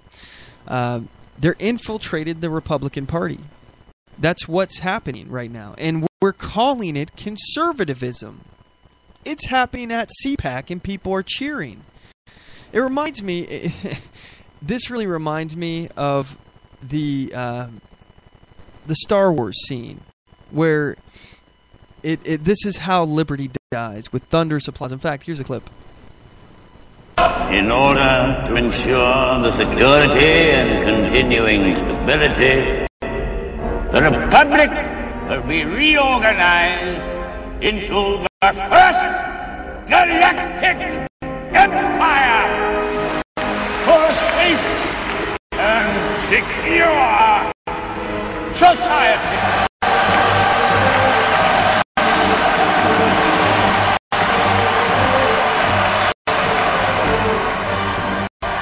So this is how liberty dies, with thunderous applause. This is exactly what's happening at CPAC. Now, granted, not to that extent, but Steve Bannon's talking about deconstructing. He's talking about deconstructing the political system. Again, blowing up the system and building it back up. So this is his word. He emphasized the deconstruction of the administrative state.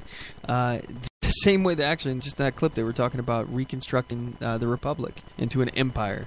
So, and they're infiltrating the conservative movement, and conservatives aren't opposing this. They're literally applauding to this. Here's more from the clip about what Bannon said, laying out his vision for the White House. This is MSNBC. They're talking about what's happened at CPAC. Because we don't get to hear from Steve Bannon firsthand very often into his worldview, and a worldview that's been adopted by Donald Trump. And really, Steve Bannon waiting all these years for a vessel, as he's called Trump, a blunt instrument. Right.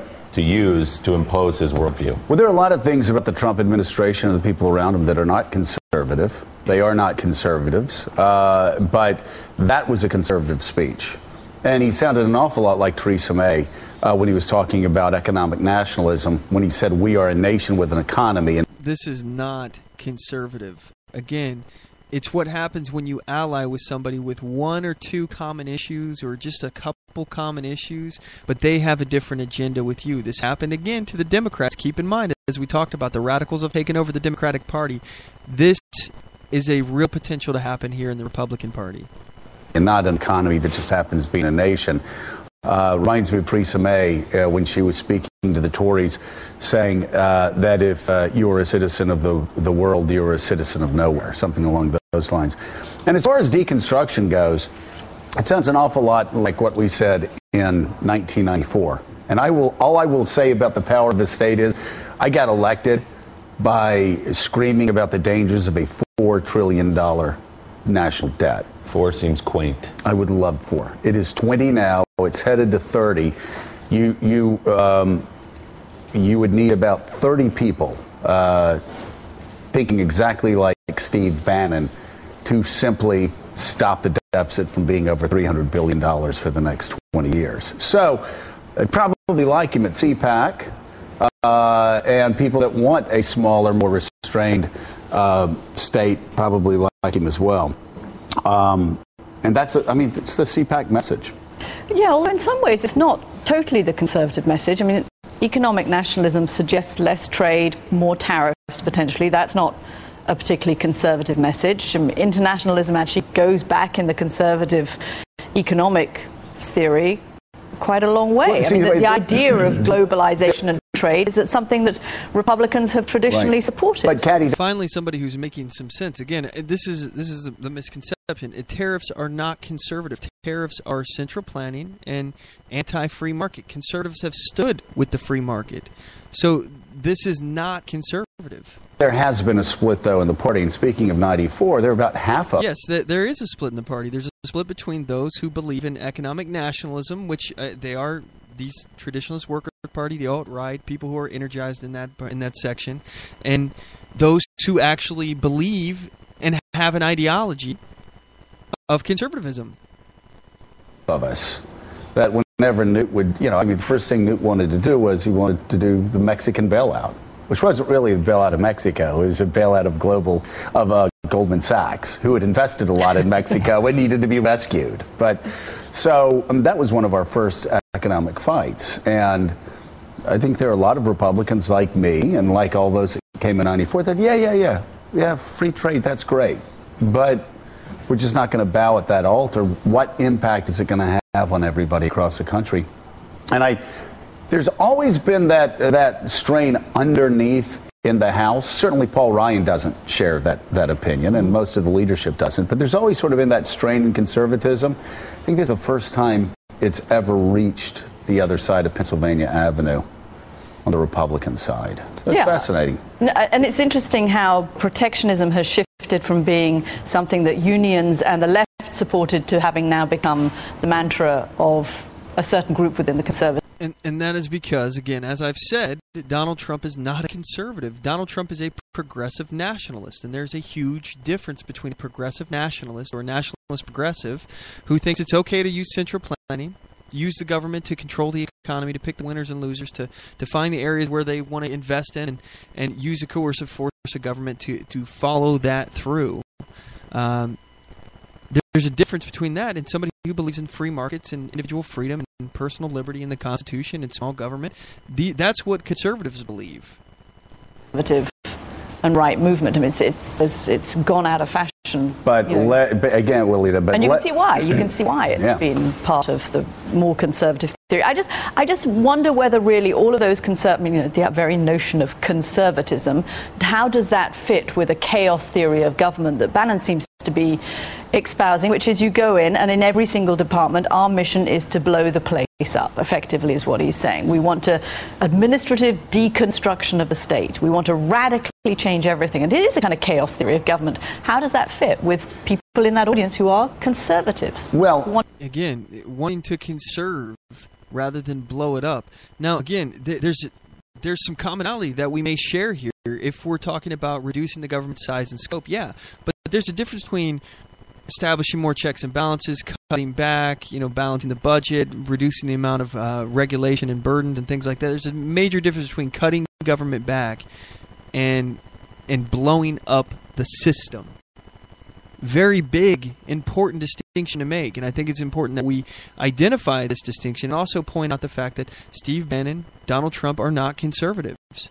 They are not conservative. The fact that they're speaking at CPAC, look, I don't have a problem with bringing people in that don't have the same point of view. Again, more speech, not less speech, less censorship. But this is the Conservative Political Action Conference. I personally don't think that it makes sense to bring in somebody who has a different point of view in this regard in there. But Donald Trump won the election, so now he's the standard bearer, and he's who we are getting behind. I am concerned, though, that our message, the conservative message, is being co-opted. And now what is not conservative is being labeled as conservative when in fact it is nationalist, when in fact it is Marxist, when in fact it is progressive. Want to conserve? Well, if the entire administration and all the Republicans on the Hill shared his view that Donald Trump is learning we have a very complicated system, and you've got checks from the courts, checks from the press, checks from Congress, checks from Mitch McConnell's Senate. Yet don't try to move too fast, because the Senate will always slow you down. Casey Hunt was inside the room. She's, of course, our NBC News Capitol Hill correspondent. She was at CPAC there yesterday. Casey, you could hear when Steve Bannon spoke echoes of all the speeches Donald Trump had been making on the campaign trail for the last year and a half, talking about the forgotten man, turning the government back over to the people and away from Washington elites. Yeah, it was really fascinating, guys, to kind of watch. These two men are really embodiments of the different halves, that split that you were just talking about. Steve Bannon on stage next to Reince Priebus. Bannon kind of opened by saying, "Oh, hey, thanks for inviting me this year, guys." He's not really been somebody who has been embraced before, and there was a little bit of that. We've gotten a lot of, chest beating. No one expected us to win. A little bit of an uncomfortable position, and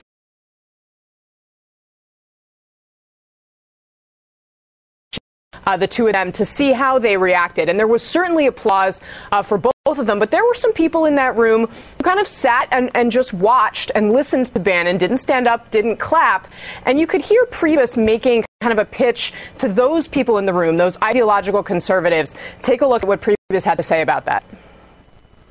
President Trump brought together the party and the conservative movement. And I've got to tell you, if the party and the conservative movement are together, similar to Steve and I, it can't be stopped.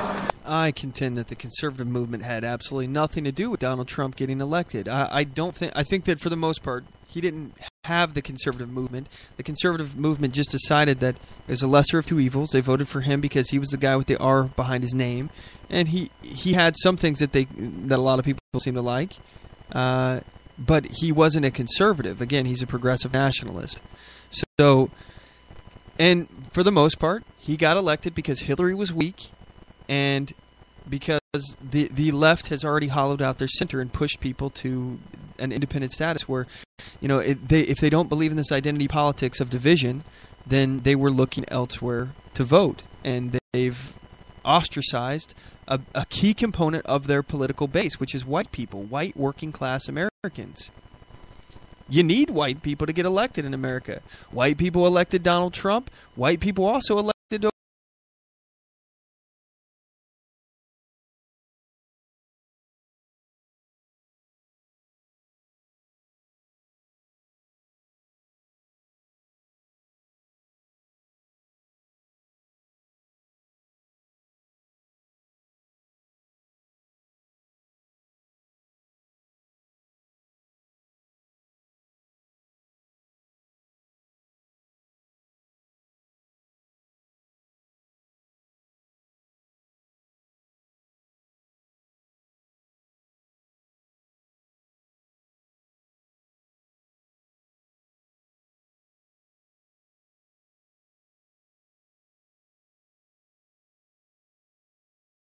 this movement that I just personally don't believe is true.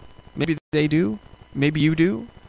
It's okay. We're allowed to disagree. And in fact, if you want to disagree, if you want to come on the air and talk to me about it, give me a call. The number of the show is 360-450-5625. Again, 360-450-5625. Here's more from the clip. You can see that he's kind of, pleading with a lot of those people to say, hey, give Donald Trump a chance. And the other thing that Priebus focused on a lot was the Supreme Court pick, of course. But Bannon, as you guys have pointed out, took a distinctly different posture, and you could get a feel from him of where the kind of most combative version of President Trump is coming from. Take a look. If you think they're going to give you your country back without a fight, you are sadly mistaken. Every day it is going to be a fight, and that is what about Donald Trump. All the opportunities he had to waver off this, all the people have come to him and said, oh, you got to moderate. Every day in the Oval Office, he tells Reince and I committed this to the American people. I promised this when I ran, and I'm going to deliver on this. My question from that was kind of, hey, is it President Trump that's doing that, or is Steve Bannon making sure to be in President Trump's ear every time somebody comes up and says, hey, maybe you should think about this idea or try that or work with Congress here? And Bannon is very clearly, singularly focused. And I think, look, there was a lot of tension beyond this as well. There was tension over Richard Spencer, the white nationalist who showed up, held an impromptu press conference. CPAC threw him out. They wanted the headlines to be, this guy is gone. So I think that there's still a lot of very uneasy grappling going on here between these two wings. Such an interesting scene in that room. Casey Hunt. This is exactly what I'm talking about. That the party, the Republican Party, is being taken over by nationalists slowly, and we'll see what happens at that point. The conservative movement is being co-opted, and the radicals on both sides are really ratcheting it up. Another thing that's happening here is obviously, Donald Trump, and he's on this attack on the media. He's talking about the media, and even Bannon was talking about the media. He was talking about the corporatist global media that are adamantly opposed to an economic nationalist agenda like President Trump has. That was his words. Another thing that he said is Republicans. Oh, by the way, this is in that article on NBC News. They say here Republicans are also fully on board with Trump's frequent accusations that the media is manufacturing fake news to undermine his presidency, and asked if they believed that the news media is exaggerating the problems within the Trump administration because they are uncomfortable and threatened with the kind of change Trump presents. A whopping 89% of Republicans agreed on that measure. On that measure, a majority of Americans, 53%, also say that the same, although that includes just 21% of Democrats, so that the media is exaggerating the problems within the Trump administration because they're uncomfortable and threatened with the kind of change that Trump represents again. All right, so he's on the attack on the media. He's been calling the media fake. Donald Trump has been calling the media fake news, fake news, fake news. So I actually wanted to talk about John McCain. This is one of the few times when John McCain is actually correct on something. John McCain is a progressive, make no mistake. He's a big government progressive inside the Republican Party. He's not a conservative. He's a progressive. But even a broken clock is right twice a day. Here's John McCain talking about Trump's attacks on the media. I'm curious of your reaction to a tweet that the president sent Friday night. The fake news media, failing New York Times, NBC News, ABC, CBS, CNN, is not my enemy.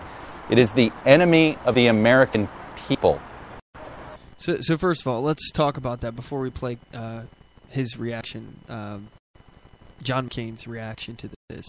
How do you feel about the President of the United States calling the media, the free press, the enemy of the American people?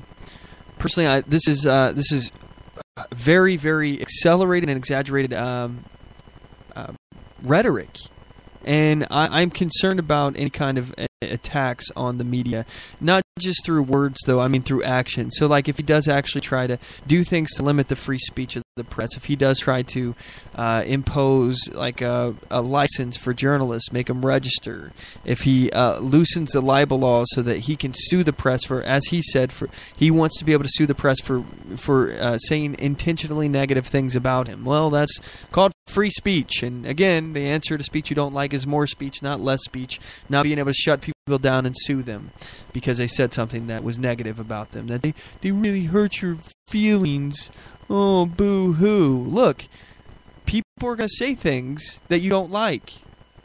That's why we have free speech. That's why we have the Constitution and the Bill of Rights that protects free speech, because there's going to be speech that you don't like, and that's the only speech that needs protecting, is speech that is going to be controversial. So anyway, here's McCain talking about the media. You believe the press is the enemy? You believe any group of Americans are the enemy of another group of Americans?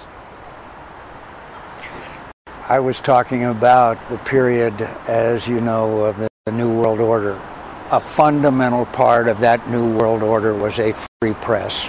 I hate the press. I hate you especially. But the fact is, we need you. We need a free press. We must have it. It's vital. If you want to preserve, I'm very serious now, if you want to preserve democracy as we know it, you have to have a free and many times adversarial press. And without it, I'm afraid that we would lose so much of our individual liberties over time. That's how dictators get started. That's how dictators get started, with tweets like that? No, they get started by suppressing a free press. In other words, in consolidation of power, when you look at history, the first thing that dictators do is shut down the press. And I'm not saying that President Trump is trying to be a dictator. I'm just saying we need to learn the lessons of history. And again, even a broken clock is right twice a day. He's a progressive, and he's telling you something that I think we should all be paying attention for here. Look, Donald Trump is at the point of rhetoric right now. He's not actually done anything to actually attack the rights of the free press, but he has talked a lot of crap about the press, called them fake. Let's see what he does. Speech is one thing. Let him say what he wants, his point of view. Trump has every right to call the media fake if he wants to, but where he doesn't have a right is to attack them, and he's yet to actually go after them using the coercive force of government. So let's see what he does. But McCain is right in this aspect of, this is how dictators are created in a lot of situations, is they go after the press. Now, he's not necessarily saying Donald Trump is becoming a dictator or silencing the press, but he's forefront of your mind. We should be aware of this and be careful of it. And notice this tendency of Donald Trump is to attack the press. Be careful. We need the press. We have to keep the free press. Anyway, so we're going to cut to a commercial break. When we come back, we're going to pick up more on this on the other side and dive more into our featured topics here. I want to talk about free markets, markets without limits. Again, one of the economic talking points here of Steve Bannon and Donald Trump is this tariff policy, this economic nationalist agenda. So let's talk about the other side of that coin. Let's talk about markets without limits. So that's where we're going to lead off when we come back from this break. You don't want to go anywhere. We'll be right back.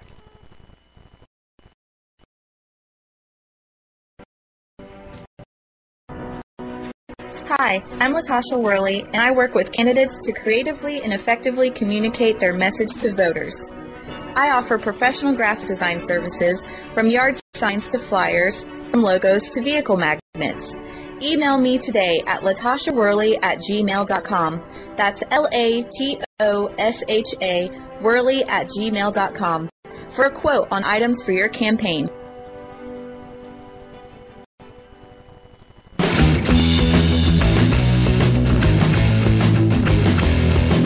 Have you visited the On the Move with Mac Worley store? We've got amazing original design t-shirts, hoodies, cell phone cases, show.com. Just click the shop link on our homepage. You won't want to miss out on the I Heart Open Carry and Bare Arms t-shirts for only $20 plus shipping. Again, just go to OnTheMoveShow.com and click the shop link on our homepage. Your purchases will help make the On the Move show bigger and better. We appreciate your support. Oath Keepers is a nonpartisan association of current active duty military, reserve, guard, veterans, peace officers, and firefighters who will fulfill the oath we swore, with the support of like-minded citizens who take an oath to stand with us.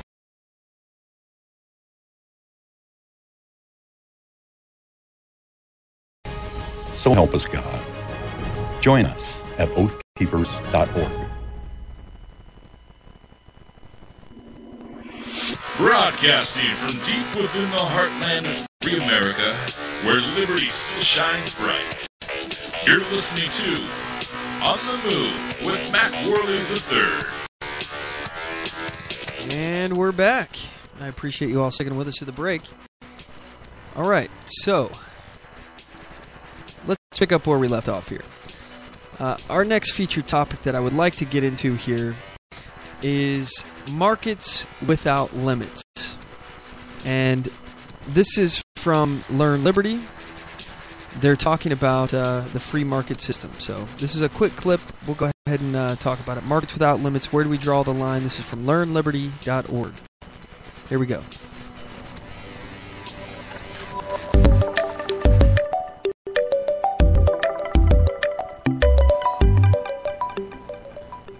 But where should the line be? I mean, you wrote a book right here, Markets Without Limits. If anyone wants to check that out, I'll make sure to plug it at the end of the show too. But there's your title right there, Markets Without Limits. Where should the line be? I mean, you could see this getting into the realm of the absurd, right? So I can sell a kidney, I can sell my bone marrow. What about a lung? What about a heart? What if the thing I'm donating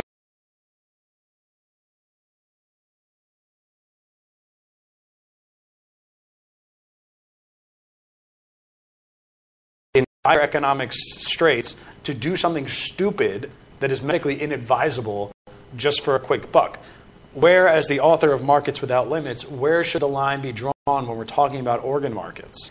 Yeah, okay. Good question. Now, the title of the book is Markets Without Limits. Now, here's what Jason Bannon and I mean. He's the co-author of the book. We say anything that is morally permissible for you to do, to have, or to exchange for free, you can do, have, and exchange those very same things for money. If you can do it for free, you can do it for money. If you can do it for free, you can do it for money. There are all kinds of limits on what we can't buy and sell. So, for example, the most obvious, or one of the most obvious limits is slavery, right? Obviously, you can't buy and sell people, right? Right. But the reason has nothing to do with markets, right? Like, the wrong of slavery is not found in the exchange of money. It's inherent, right? It's inherent to the kind of thing that slavery is. Exactly right, right? Yeah. And why is that? Again, if we take everything back to the most basic principles and the values behind it, why is slavery abhorrent? Why is slavery wrong? Because all men are created equal, and you don't have any right to hurt others or to take their stuff or to enslave them. It violates the non-aggression principle. This is why it's immoral. The wrong of slavery is found in the removal of the autonomy of another human being who has the right to be autonomous and to make choices for him or herself. So notice that, like, if I were to give you a gift of like 10 slaves, I'm like, oh, Evan, here's 10 slaves. You know, it's a gift from me to you. That too would be wrong, right? Right. So judge the behavior first, and then Exactly. you can say if the behavior is permissible, assuming not a single dollar was made, then merely introducing money after the fact is not necessarily a problem, depending on what happens afterwards, if it's regulated in a smart way, if there are safeguards put in place, that just merely having money on the table doesn't make it wrong. We've got some audience questions, so I want to get through these. Okay, so that was an interesting little talk about free markets. And this is, look, free markets work. Again, it's your decision, your choice to go out and engage as an individual in the market. You choose what's in your self-interest. You can engage in there. And markets should be free up to and including the point where you start harming others and taking their stuff. You should be allowed to do whatever you want in the free market without the government intervening and getting between you and what you want to do, what's in your self-interest. You should be able to do whatever you want, as long as you're not hurting others or taking their stuff. You're not violating the rights of others. And again, the reason why markets should be free and you should have this ability is because no one else has a claim over you. No one else has. You have individual sovereignty. You have rights. And if all men are created equal, that means no one else has a claim over you. No one else has a right to your life, liberty, or property. So you can't act against life, liberty, and property, and neither can the government, because if you don't have that as an individual, then a collective doesn't have that, because all rights are based on individual rights. A collective doesn't have any extra rights that an individual doesn't have. The collective rights are individual rights. It's a bunch of individuals working together. So if these individuals don't have the right to say, take your life, liberty, or property, then neither does a collective of people, and neither does a collective of people voting for an agent to work upon their behalf, like a politician or even a private business, like a private security or something. I don't have a right to hire somebody to go take your life, liberty, or property, because I personally don't have that right myself. So I can't give my agency to someone else to do that because I don't have that right. You have the right to your own life, liberty, and property. And the government's purpose, again, the government's original purpose is to protect life, liberty, and property. It shouldn't be used against those things. So market should be free. As long as you should be free to do it, again, as long as you're not hurting other people, taking their stuff, you should be free to do it, and the government shouldn't get in your way. So in the form of tariffs are restrictions on that freedom. The government getting between you and the choices you want to make. Getting in between you and saying that you're going to pay a tax now, a big border tax, if you want to buy goods from China, Mexico, Japan. If in the case of Donald Trump, these are the things that he's advocated for. Big tariffs, going to start a big trade war. Again, tariffs always shrink the GDP, shrink the wealth. So if you want to have less wealth in your nation, sure, go ahead and impose tariffs. But the free market is the way to make wealth. And everything typically works when you use the free market. It's just a fascinating thing when you allow the free market to take over. It just works. Isn't that crazy? Isn't that just something special? When what has less coercive force behind it, when you have more freedom and liberty, and it just works. That's how we've become the wealthiest nation on earth. That's how capitalists and the system of capitalism has lifted more people out of poverty than any other economic system before it, and ever will be. It's the most perfect form of economy that you can ever think of. So anyway, now let's play Judge Napolitano talking about why taxation is theft. Here we go. The natural law teaches, this is Aristotle, this is Aquinas, this is Thomas More, this is John Locke, this is Thomas Jefferson, this is Clarence Thomas, to some extent Nino Scalia as well. I mean them no disrespect by calling them by their first names. Argument is that our rights come from our humanity, that my right to think as I wish and speak as I think and publish as I speak, to worship or not to worship, self-defense, privacy, my right to be left alone, are integral to my existence. I have them because I'm a human being. They don't come from the government. That's not an academic argument, because if these rights do come from the government, then the government by ordinary legislation or executive command can restrict those rights. If they come from my humanity, then the Fifth Amendment comes in.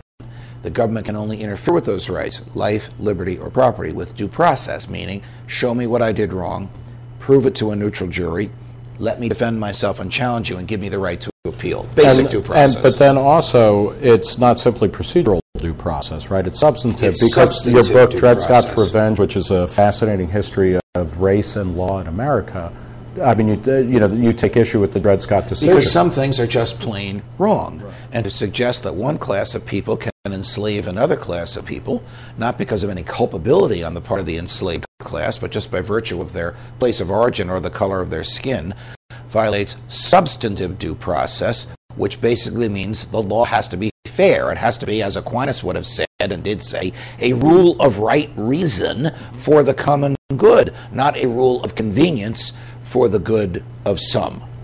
So again, this is that idea of classic liberalism, where the government should be used, this is what classic liberals think, the government should be used to protect life, liberty, and property, and there should be a general welfare, a benefit to everyone generally by the use of government. This is in the form, you see this in the form of police, fire departments, hospitals, roads. Everyone generally benefits by having this system. And taxation, according to classic liberals, taxation is okay in these cases because everyone is generally benefiting from these services that the government's providing. But there's a difference when you start saying, creating second-class citizens who are being taxed to fund other groups. This is the story of division politics. This is identity politics. This is what's happening on the left right now. Where does taxation fit into that? So the income tax as opposed to excise taxes, because the federal government before we had a personal income tax. Most of their money came from tariffs and excise taxes. Are those moral and income tax immoral, or are both moral? Or you're home at night and someone knocks on the door and you answer the door and there's a guy with a gun and the guy says, "Give me your money. I want to give it away in your name." Was this guy crazy? You call the police. You find out he's an IRS agent. So that's what taxation is. It is the government extracting money from you against your will to give it away in your name. I'll say this plainly. I've said it before. Taxation is theft. It presumes that the government has a higher claim on our property than we do. When the government imposed excise taxes, that was a user fee. You want to use the government's port. The government owns the water and owns the earth. It shouldn't, but it does. You have to pay for that right. So before the war between the states, the central government existed by user fees. It existed by selling government land. Government still owns, 88% of Nevada. That's a lot of land. And it also existed by imposing burdens on the states, financial burdens, for the services the central government performed. That's the way it was intended to be. After the 16th and 17th Amendments, the Senate is no longer representative of the states, and the feds can take a portion of your income tax. The feds take whatever they want. If those two amendments alone were to be repealed, the government would go back to the confines of the Constitution almost overnight. Now, it's funny. So I will agree. Again, I'm not a classic liberal in the sense that I agree with all taxation. I mean, I guess I'm more of a classic liberal than I am probably a libertarian in philosophy, because I believe that there is some need of government, and I do believe that taxation is theft. But I don't believe in the classic liberal sense that taxation should be compelled. I happen to probably be a minority here and believe that all taxes should be voluntary, and I think a lot of people would choose to fund the government in the areas like police, military, fire, and roads, maybe hospitals, maybe all of those things. But there would also be private alternatives that people would turn to. I think people would choose to fund the military and fund the police and fire departments. But maybe there would be some private alternatives, and I think that would be okay. But I think that people will choose what's in their best self-interest, and I think that the alternative of what would happen without the police department, I think a lot of, or the military, what would happen if we decided just to not fund these things? I think people would be more fearful of the alternative, what will come in its place in some cases, and in other cases there will be an acceptance of that. There will be private security or private fire stations, private roads, private hospitals, all of these things built with private funds, and it'll be businesses. People will make money off of that. But I personally believe in the non-aggression principle, so I follow libertarianism in regards to that, and I think that it should be it should be voluntary. All taxes should be voluntary, because I believe taxation is theft. But I do believe that there is, and I agree with the classic liberals, that there is a need for government to fill this power vacuum. You don't want to create a power vacuum where there is no government, because if you have no government, something will fill that void. Something else will be created. You have to create the power structure there and limit it to where it can't be used against the people. It can't be used against a minority or the people without political power as a weapon. You talked about the war between the states as opposed to the Civil War. I don't want to get snarky. I was going to ask now, here clearly, and you mentioned Lincoln in a negative way. Lincoln, in many ways, is the worst violator of the Constitution. When you run through what he did in order to prosecute the Civil War. The Confederate States of America, worse still, because they were fighting for the right to maintain slavery, right? I believe that they were fighting for a right to secede from a central government, just as we seceded from Great Britain. They were also fighting for slavery, the worst abomination in the history of the world. But it is not the job of the United States of America to go around and looking for monsters to slay, which is what Lincoln did. Yeah. So put yourself back in 1860. Would you have joined an Abraham Lincoln Brigade, obviously named something different, at the time maybe a John Brown Brigade, to go in and help overthrow the Confederate States of America? I think that slavery would have died a natural death here, as it did in Puerto Rico, in Brazil, in Portugal, and in Great Britain. And I think it was on the verge of doing that at the time Lincoln decided to start killing people. In your book... Okay, so... in libertarian circles, a lot of people really don't like Abraham Lincoln. And you know what? I'm not even going to touch that one. I've actually talked about him in the past.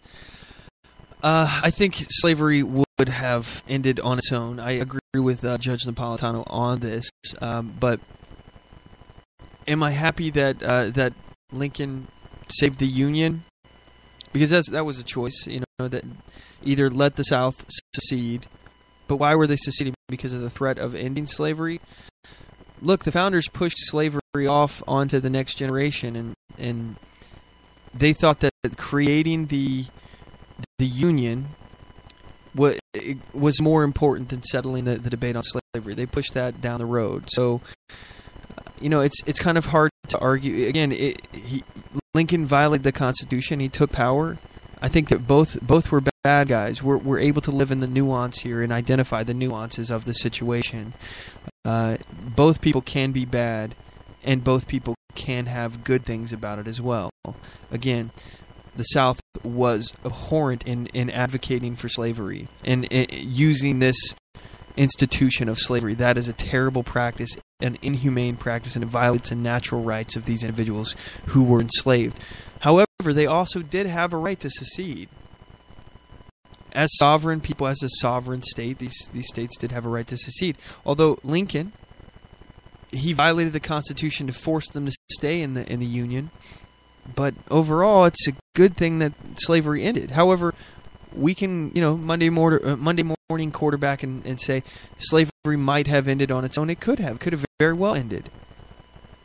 But I think overall, it's good that slavery is ended. It is ended, and we had to have that discussion, and we had to get past it as a nation. I don't know. I don't believe in hero worshiping, but I also don't think we should be demonizing our founders because of the decisions that they made at the time that were controversial.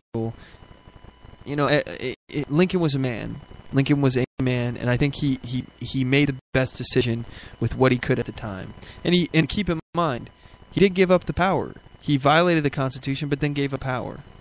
So, anyway, I digress. I'm sure those of you out there who are, in the Libertarian Party, if you're listening now, you may have a big problem with Lincoln, and I know a lot of people that do. I personally don't think he was the worst president. I don't think he was the best president. My favorite president of the United States is George Washington, by the way, because he gave up power. Okay, so let's move on to another point of topic here, another topic that we can talk about. Actually, let's go ahead and enter into a Mac Attack segment. Here we go. We'll be right. This is a segment where we talk about all sorts of interesting and outrageous topics. So you guys check this one out.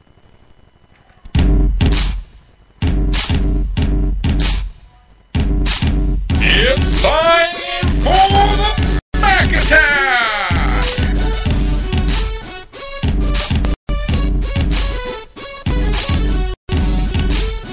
Okay, so today I want to talk about Google expanding their ride-sharing and driverless cars and how this is going to change our economy in the future here.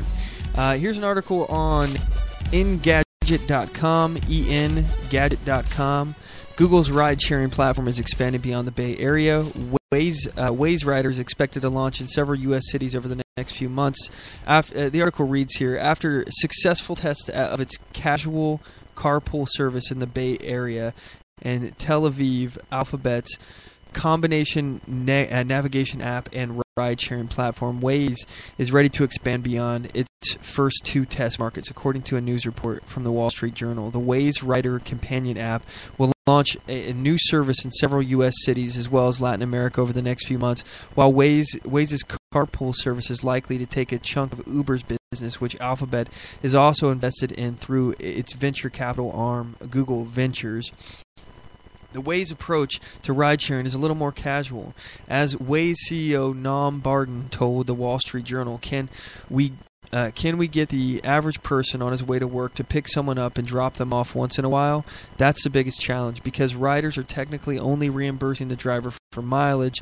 Trips in the Bay Area are much cheaper than a comparable Lyft or Uber ride, $4.50 to get from Oakland to downtown San Francisco from Waze versus $10 to $12 minimum for the competition, according to the Journal. The downside is that Waze rides need to be booked further in advance, and the service has a less consistent base of drivers. At the moment, riders only pay 54 cents per mile, all of which goes directly to the driver, but the company says it's planning to charge riders an extra 15% fee if the service catches on, although Waze has not yet announced which cities will be adding the service. Any congested city with large commuter population is likely to target the service. Is already available in Tel Aviv, where Waze was originally based, but the Journal hints that further global expansion could come to Sao Paulo, Brazil, and the service could eventually factor into Alphabet's self-driving Waymo project as well. Now, this leads us to the self-driving cars, and this is an interesting topic of discussion here. So first of all, I want to read some of your comments about this article that I linked. I said, get ready for the first wave of driverless cars. We're getting really close. This was my comment on this. Kel says, that's just scary. Kathy says, maximum overdrive. David Walsh says, I trust driverless cars more than people. I'm frankly excited for this. And look, I can understand the excitement behind it. This is an interesting thing that's coming around the corner here, because self-driving cars are going to change the economy in so many ways. There's already tests of self-driving semi, long-haul trucks. So, again, I think one of the most popular jobs in America right now is driving a truck, and that's going to change. So here's another article here. This is TheVerge.com, the article written by Andrew Liptak, dated February 25th, 2017. Article is titled, "A Self-Driving Uber Ran a Red Light Last December, Contrary to Company Claims. Internal documents reveal that the car was at fault."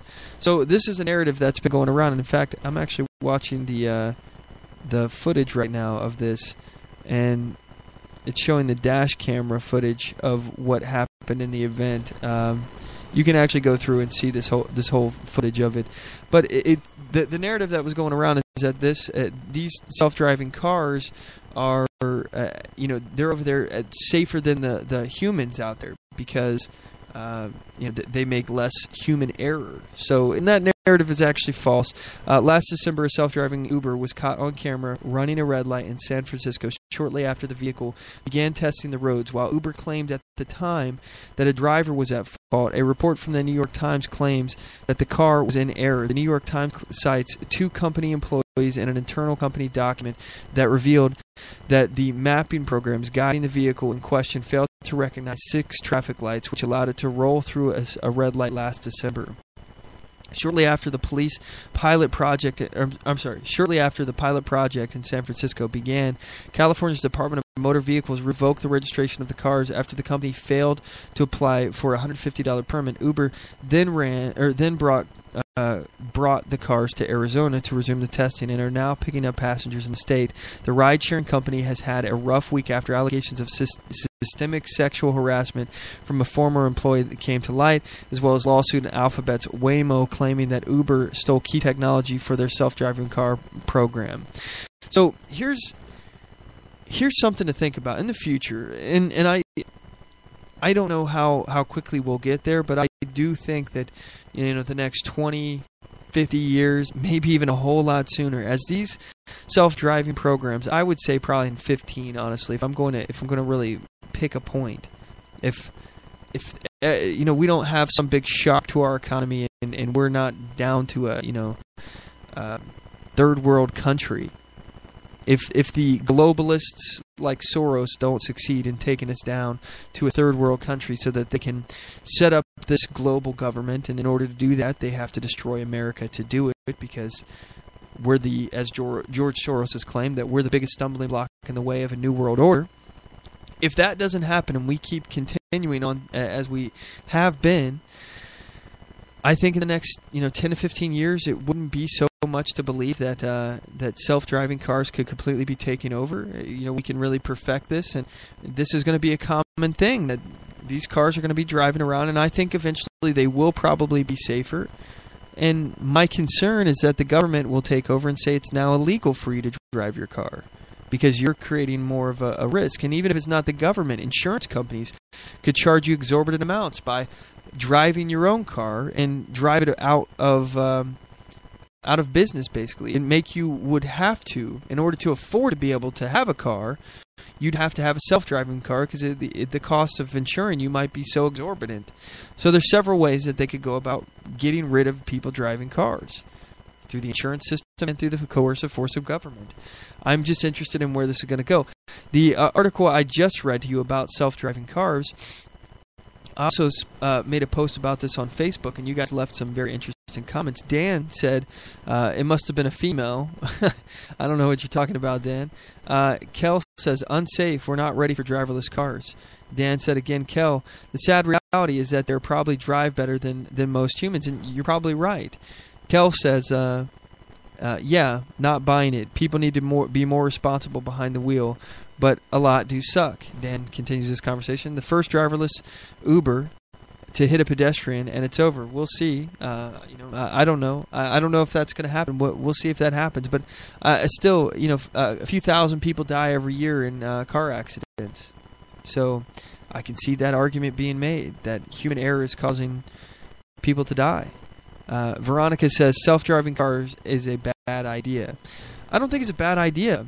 I think let's let the free market decide, but let's not let it limit our life, liberty, or property. Let's not let government limit life, liberty, and property. Our choice to drive our car. We have a freedom of movement. Driving a car is the common method of doing that. There shouldn't be any laws passed against that.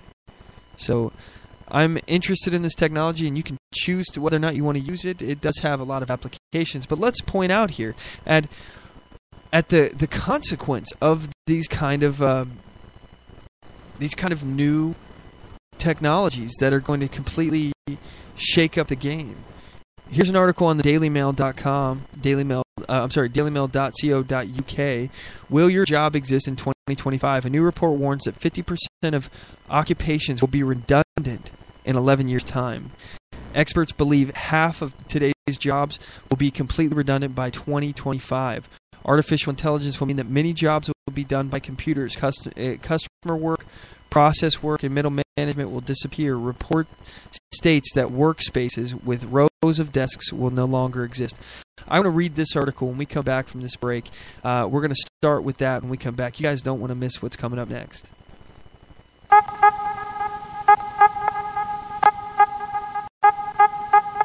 Have you visited the On the Move with Mac Worley store? We've got amazing original design t-shirts, hoodies, cell phone cases, and coffee mugs for sale at OnTheMoveShow.com. Just click the shop link on our homepage. You won't want to miss out on the iHeart Open Carry and Bare Arms t-shirts for only $20 plus shipping. Again, just go to OnTheMoveShow.com and click the shop link on our homepage. Your purchases will help make the On the Move show bigger and better. We appreciate your support.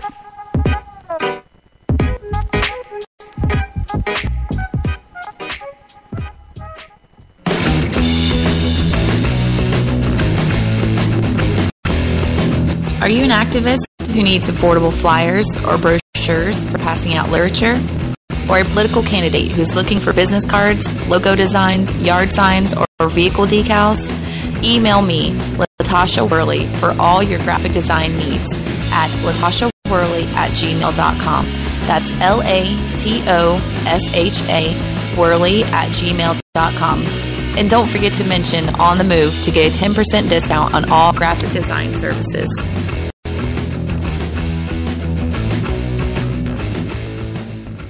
Oath Keepers is a nonpartisan association of current active duty military, reserve, guard, veterans, peace officers, and firefighters who will fulfill the oath we swore, with the support of like-minded citizens who take an oath to stand with us to support and defend the Constitution against all enemies, foreign and domestic.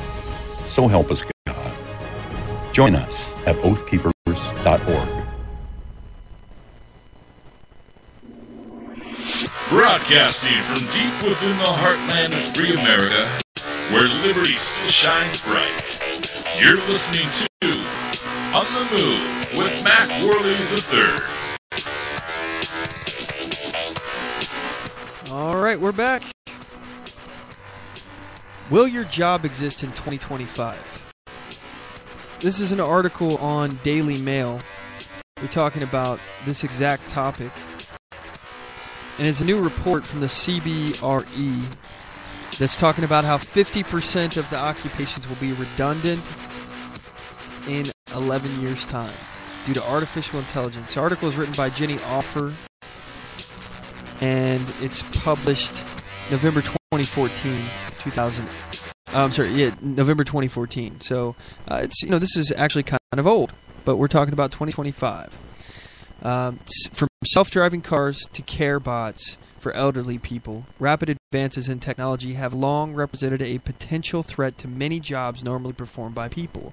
But experts now believe that almost 50% of occupations existing today will be completely redundant by 2025 as artificial intelligence continues to transform businesses.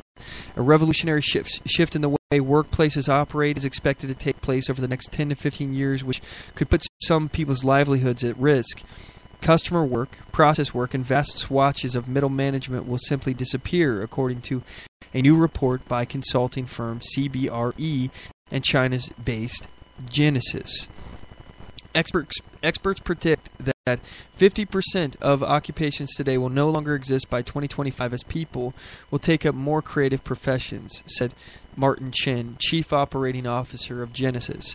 This means that jobs will evolve, and so will real estate development. Workspaces with rows of desks will become completely redundant, not because they're not fit for the purpose, but simply because that purpose no longer exists, according to the report. The next 15 years will see a revolution in how we work, and corresponding revolution will necessarily take place on how we plan and think about workplaces, said Peter Andrew, Director of Workplace Strategy for CBRE Asian Pacific. A growing proportion of jobs in the future will require creativity, intelligence, social skills, and the ability to leverage artificial intelligence. And for most people, that will be a route to happiness and fulfillment, the report states. For many of us, artificial intelligence will be a tool to undertake tasks of a scale and complexity that were once unimaginable, but which are now eminently possible and hugely rewarding. The report fast forward 2030, the future of work in the workplace is based on interviews with 200 experts, business leaders, and young people from Asia Pacific, Europe, and North America. So imagine, again, this is the protectionism as well that we need to steer clear from. We need to allow this to grow. This is going to be good for us. When jobs are taken over by machines, it's not necessarily going to be a bad thing. There's going to be new jobs that will be created because of those machines. People will have to build the machines. Instead of for example, let's look at McDonald's. You have instead of a low-skilled job where somebody is taking your order at a cash register, it's going to be replaced by a kiosk. Okay? So that one low-skilled labor job that pays crap, that pays nothing at all, is going to be replaced by people manufacturing these kiosks. It's going to be replaced by people who are maintaining these machines. Maybe some guy comes around and cleans it every now and then. He works there, just wipes it off so customers, don't have a dirty machine sitting there dealing with. Also, somebody's got to build the electronic equipment, put it together, assemble it, transport it. All of these new jobs and maybe other jobs will be created that I'm not even able to think of right now, just because this one job has disappeared. Yeah, that's a bad thing that the job disappeared, but more jobs are created. So it's not necessarily going to be a bad thing. And you don't want the protectionism of trying to control this job and make sure this job's there. Trying to get a union to make sure that you have to have a guy there. It can't take this job away from that person. It's not going to work. Again, that's central planning. And this is part of what the nationalist movement will I think, start to oppose. It's the same concept as tariffs. You got to make sure that these guys aren't screwing us over on trade. We got to let the government get involved and try to central plan that. No, the way to do it, to have the most wealth, is to let the free market take over and let individuals make their own decisions. Anyway, the article continues. Data in the U.S. suggests that technology already destroys more jobs than it creates, as GDP has been able to grow faster than employment since 2000. But the report states losing occupations does not necessarily mean losing jobs, just changing what people do. Growth in new jobs could also occur as much as through crowd-sourced freelancers as within the bounds of the cooperation, according to the research. I'm sorry, the corporation, not cooperation. The biggest wild card will be the emergence of 20 to 40 person companies that have the speed and technological know-how to directly challenge major corporations, it states. A 2014 report by Pew Research found 52% of experts in artificial and robotics were optimistic about the future and believed there would still be enough jobs in the next few decades.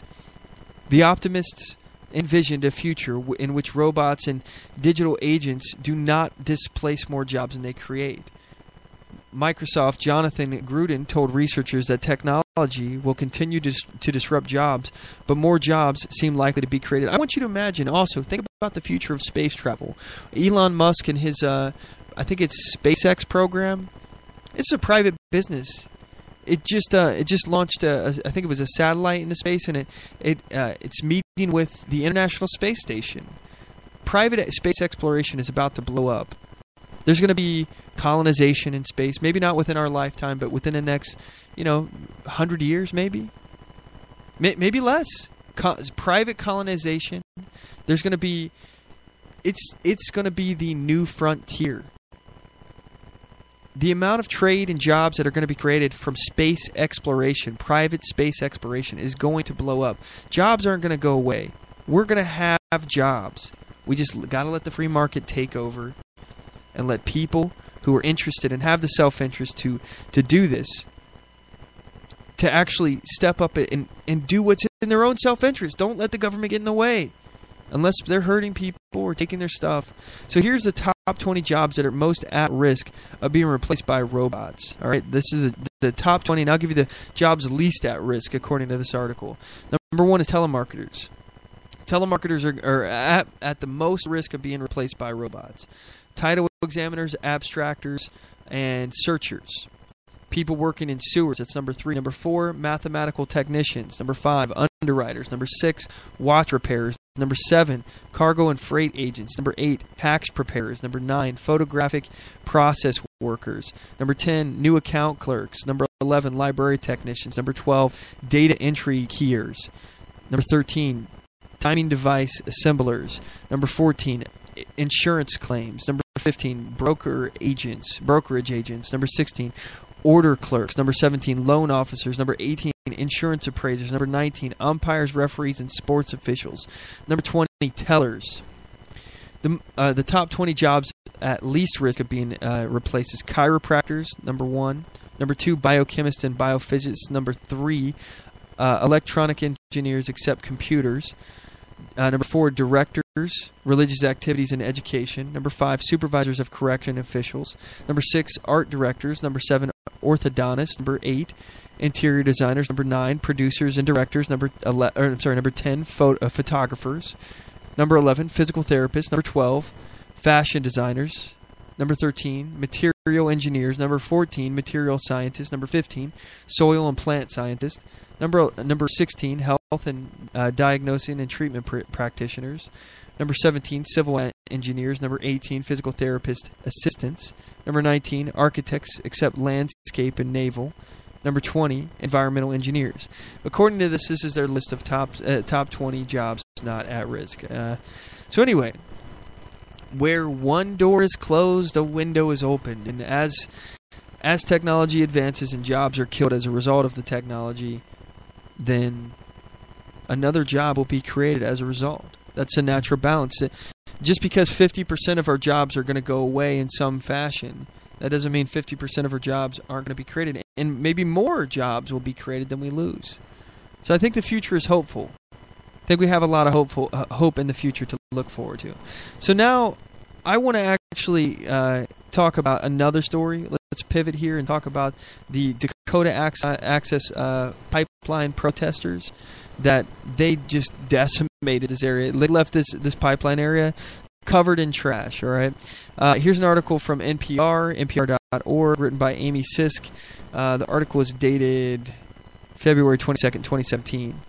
In North Dakota, authorities set Wednesday as a deadline for the dwindling number of protesters against the Dakota Access Pipeline to clean up and go home.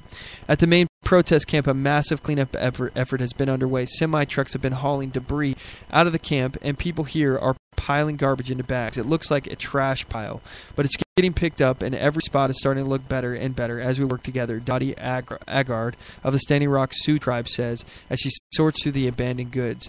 The Army Corps wants protesters out so it can clean up its land before the river thaws and floods the camp. Some protesters are moving to higher ground and nearby Standing Rock Reservation, but there's a concern that after several months of violent protests, it may take law enforcement to remove those who won't budge. Morton County Commission Chairman Cody Schultz is concerned about how protesters will respond to the decision made in Washington at the urging of President Trump. The Army Corps this month granted the final permit to build the last stretch of pipeline. Standing Rock is fighting that in court. They had some hopes and a cause, Schultz said, that there's the fear, I think, from law enforcement that maybe some of the hopes may be diminishing and desperation sometimes can set in. So here's the interesting part. They actually created an environmental hazard because they're worried about the river thawing and then flooding this area. That's what happens when the river floods, and after all the ice melts, that the river floods, and this area that's covered in debris is going to end up being sucked down river and create an environmental hazard. This is a large environmental hazard that they've created here. Now, I linked this article to you guys. You guys had some interesting comments here. I posted this big surprise: environmental protests leave trash all over the place. You guys seem to like this. So Michael said, yeah, what the article doesn't tell you is multiple dumpsters of trash that was emptied all over the camp by Dakota Access employees. That is on YouTube. You can actually see them starting to take away the dumpsters of trash and then over and over again deliberately empty it out all over the ground and smear it all around. Sarah says, kind of how it wasn't the Women's March protesters who trashed D.C. and left their plastic waste signs as job security for the federal garbage truck driver. Yeah, real respectful of the environment. Jeff Norton says, makes you wonder if they were upset because of the environmental impact or the fact that they did not get paid enough for the land. So we have another article here on this as well. The Dakota protesters start moving here. So they're regrouping. Dakota protesters regroup, plot resistance to other pipelines. This is on Reuters.com, written by Teray Sylvester. Opponents of the Dakota Access Pipeline who were pushed out of the protest camp this week have vowed to keep up their efforts to stop multi-billion-dollar project and to take the fight to other pipelines as well. Again, they don't really care about the environment. If they're leaving behind huge piles of debris and trash, they don't really care about the environment. This is all political because this is about global warming and power, and because what I believe, these people are useful idiots, as Marx coined that term.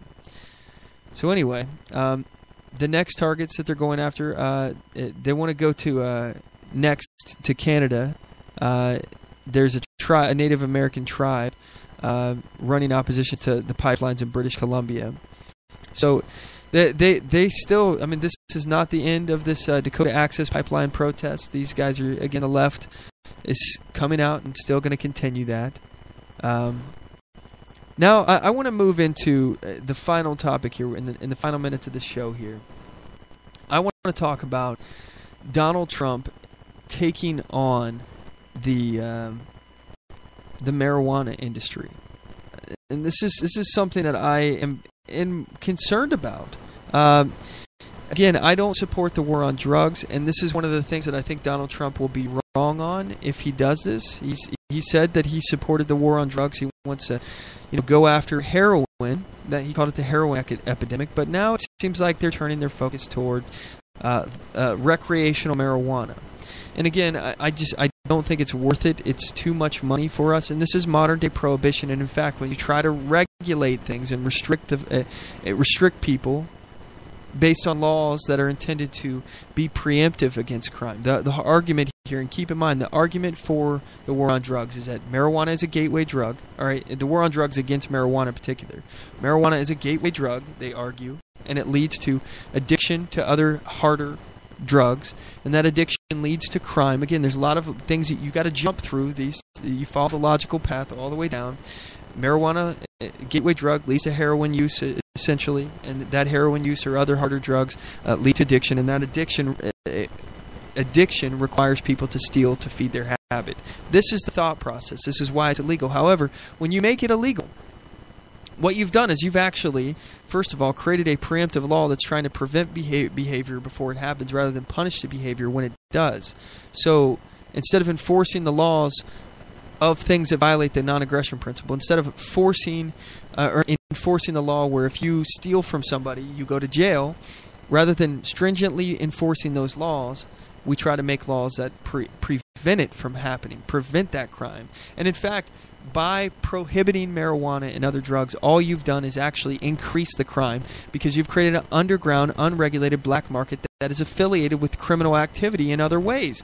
So now other criminal organizations will begin engaging in this crime and start producing and selling things that are prohibited, in this case, drugs.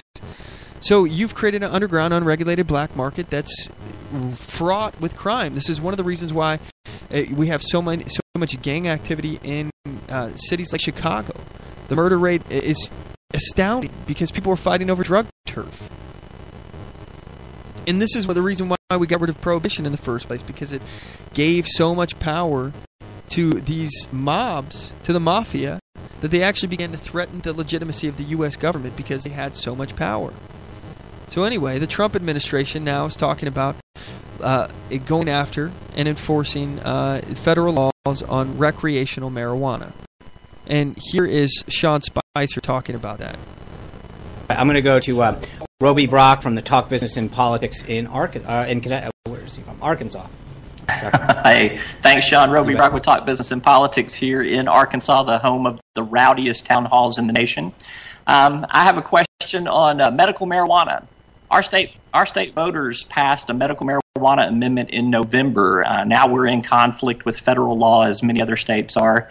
The Obama administration kind of chose not to strictly enforce those federal marijuana laws. My question to you is, with Jeff Sessions over at the Department of Justice as AG, what's going to be the Trump administration's position on marijuana legalization where it's in a state-federal conflict like this? Thanks, Roby. There's two distinct issues here: medical marijuana and recreational marijuana. I think medical marijuana, I've said before that the president understands the pain and suffering that many people go through who are facing especially terminal diseases, and the comfort that some of these drugs, including medical marijuana, can bring to them. And that's one that Congress, through a rider in 2011, looking for a little help, I think put in an appropriations bill saying the Department of Justice wouldn't be funded to go after those folks. There's a big difference between that and recreational marijuana. And I think that when you see something like the opioid addiction crisis blossoming in so many states around this country, the last thing that we should be doing is encouraging people. There is still a federal law. So again, they're comparing marijuana to opioids, which heroin, that kind of thing. They're making this comparison. This is where it stems from. Again, that argument I said is that marijuana is a gateway drug. It leads to opioid use like heroin, and that creates addiction, and then the addiction creates crime. Again, it's illogical when you look at what actually happens. Banning it, making it illegal. Not only is it at the expense of your liberty, your choice to decide what you put into your own body. You should have every right, as long as you're not harming anyone. You're not taking their stuff. You should be able to do whatever you want. So this preemptive attempt to prevent crime actually creates a black market, which creates more crime, actually incentivizes more crime, and it's at the expense of our liberty. So it actually does the opposite of what it's trying to do. It's trying to stop crime when it actually creates more crime, and it does so at the expense of your liberty. That we need to abide by in terms of the medical, when it comes to recreational marijuana and other drugs of that nature. So I think there's a big difference between medical marijuana, which states have the states where it's allowed in accordance with the appropriations rider have set forth a process to administer and regulate that usage versus recreational marijuana. That's a very, very different subject, and I think Shannon. In terms of policy, Shannon, Glenn, this isn't a TV program. We're gonna Shannon. Okay, you don't get to just yell out questions. We're gonna raise our hand like big boys and girls because it's not your job to just yell out questions. Shannon, please go. Okay. Well, first on the manufacturing summit, was the AFL-CIO invited? And then, I did want to follow up on this medical marijuana question. So is the federal government then going to take some sort of action around this recreational marijuana in some states? Well, I think that's a question. Okay, now listen to this. This is the part he's talking about how they're going to be potentially coming after recreational marijuana. For the Department of Justice, I do believe that you'll see greater enforcement of it. Because, again, there's a big difference between the medical use, which Congress has through an appropriations rider in 2014, made very clear what the intent of what their intent was in terms of how the Department of Justice would handle that issue. That's very different than the recreational use, which is something the Department of Justice, I think, will be further looking into. So the Department of Justice is going to be further looking into recreational marijuana. So let's actually take a look here at the states where recreational marijuana is legal. Where is recreational marijuana legal in the United States? Let's see if I looked this up the other day, and I think I might actually have a link here on my phone. Let me bring my phone up here and see if I can. Here we go. I got the list. All right, this is from Mike.com. Where is marijuana legal in the United States? List of recreational and medical states. All right, so firstly here are the states where recreational marijuana is legal. There's 7 states right now: Alaska, California, Colorado, Oregon, Massachusetts, Nevada, and Washington. That's where it's legal recreationally. By the way, and also the District of Columbia. It's not legal to sell it, but you can possess it, and you can give it away, I believe. You can possess up to 2 ounces, to my recollection. And here's a list of states where medical marijuana is illegal. We have 27 states. Here we go. Starting with Alaska, Arizona, Arkansas, California, Colorado, Connecticut, Delaware, Florida, Hawaii, Illinois, Maine, Maryland, Massachusetts, Michigan, Minnesota, Montana, Nevada, New Hampshire, New Jersey, New Mexico, New York, North Dakota, Oregon, Pennsylvania, Rhode Island, Vermont, and Washington. More than half of the states now have medical marijuana. We're winning this argument. I am just concerned about this administration attempting to curb the freedom that we all have to choose what we put into our own body at the expense of our own liberty. And it will create this, again, it will just continue to make the problem worse. It's just going to create an even bigger black market. And it goes against the purpose of why it's created. The whole reason why the war on drug is existing in the first place is to go after crime, to make it because first of all they think that this leads to crime, and when you make it illegal, you make the crime even worse. You make the situation far, far worse. So anyway, that's my thoughts on that. And this is why I'm against the war on drug and why prohibition doesn't work. And anyway, that's our show for today. We're out of time. We're going to have to wrap things up. I really do appreciate, first of all, MacPack. Thank you so much for tuning in week after week. You guys are the tip of the spear, and I really appreciate you. If you made it this far in the program, please smash the like button on whatever platform you're on. Don't forget to follow us on Spreaker.com/OnTheMoveShow. Subscribe on YouTube.com/OnTheMoveShow. Follow us on Twitter @OnTheMoveShow.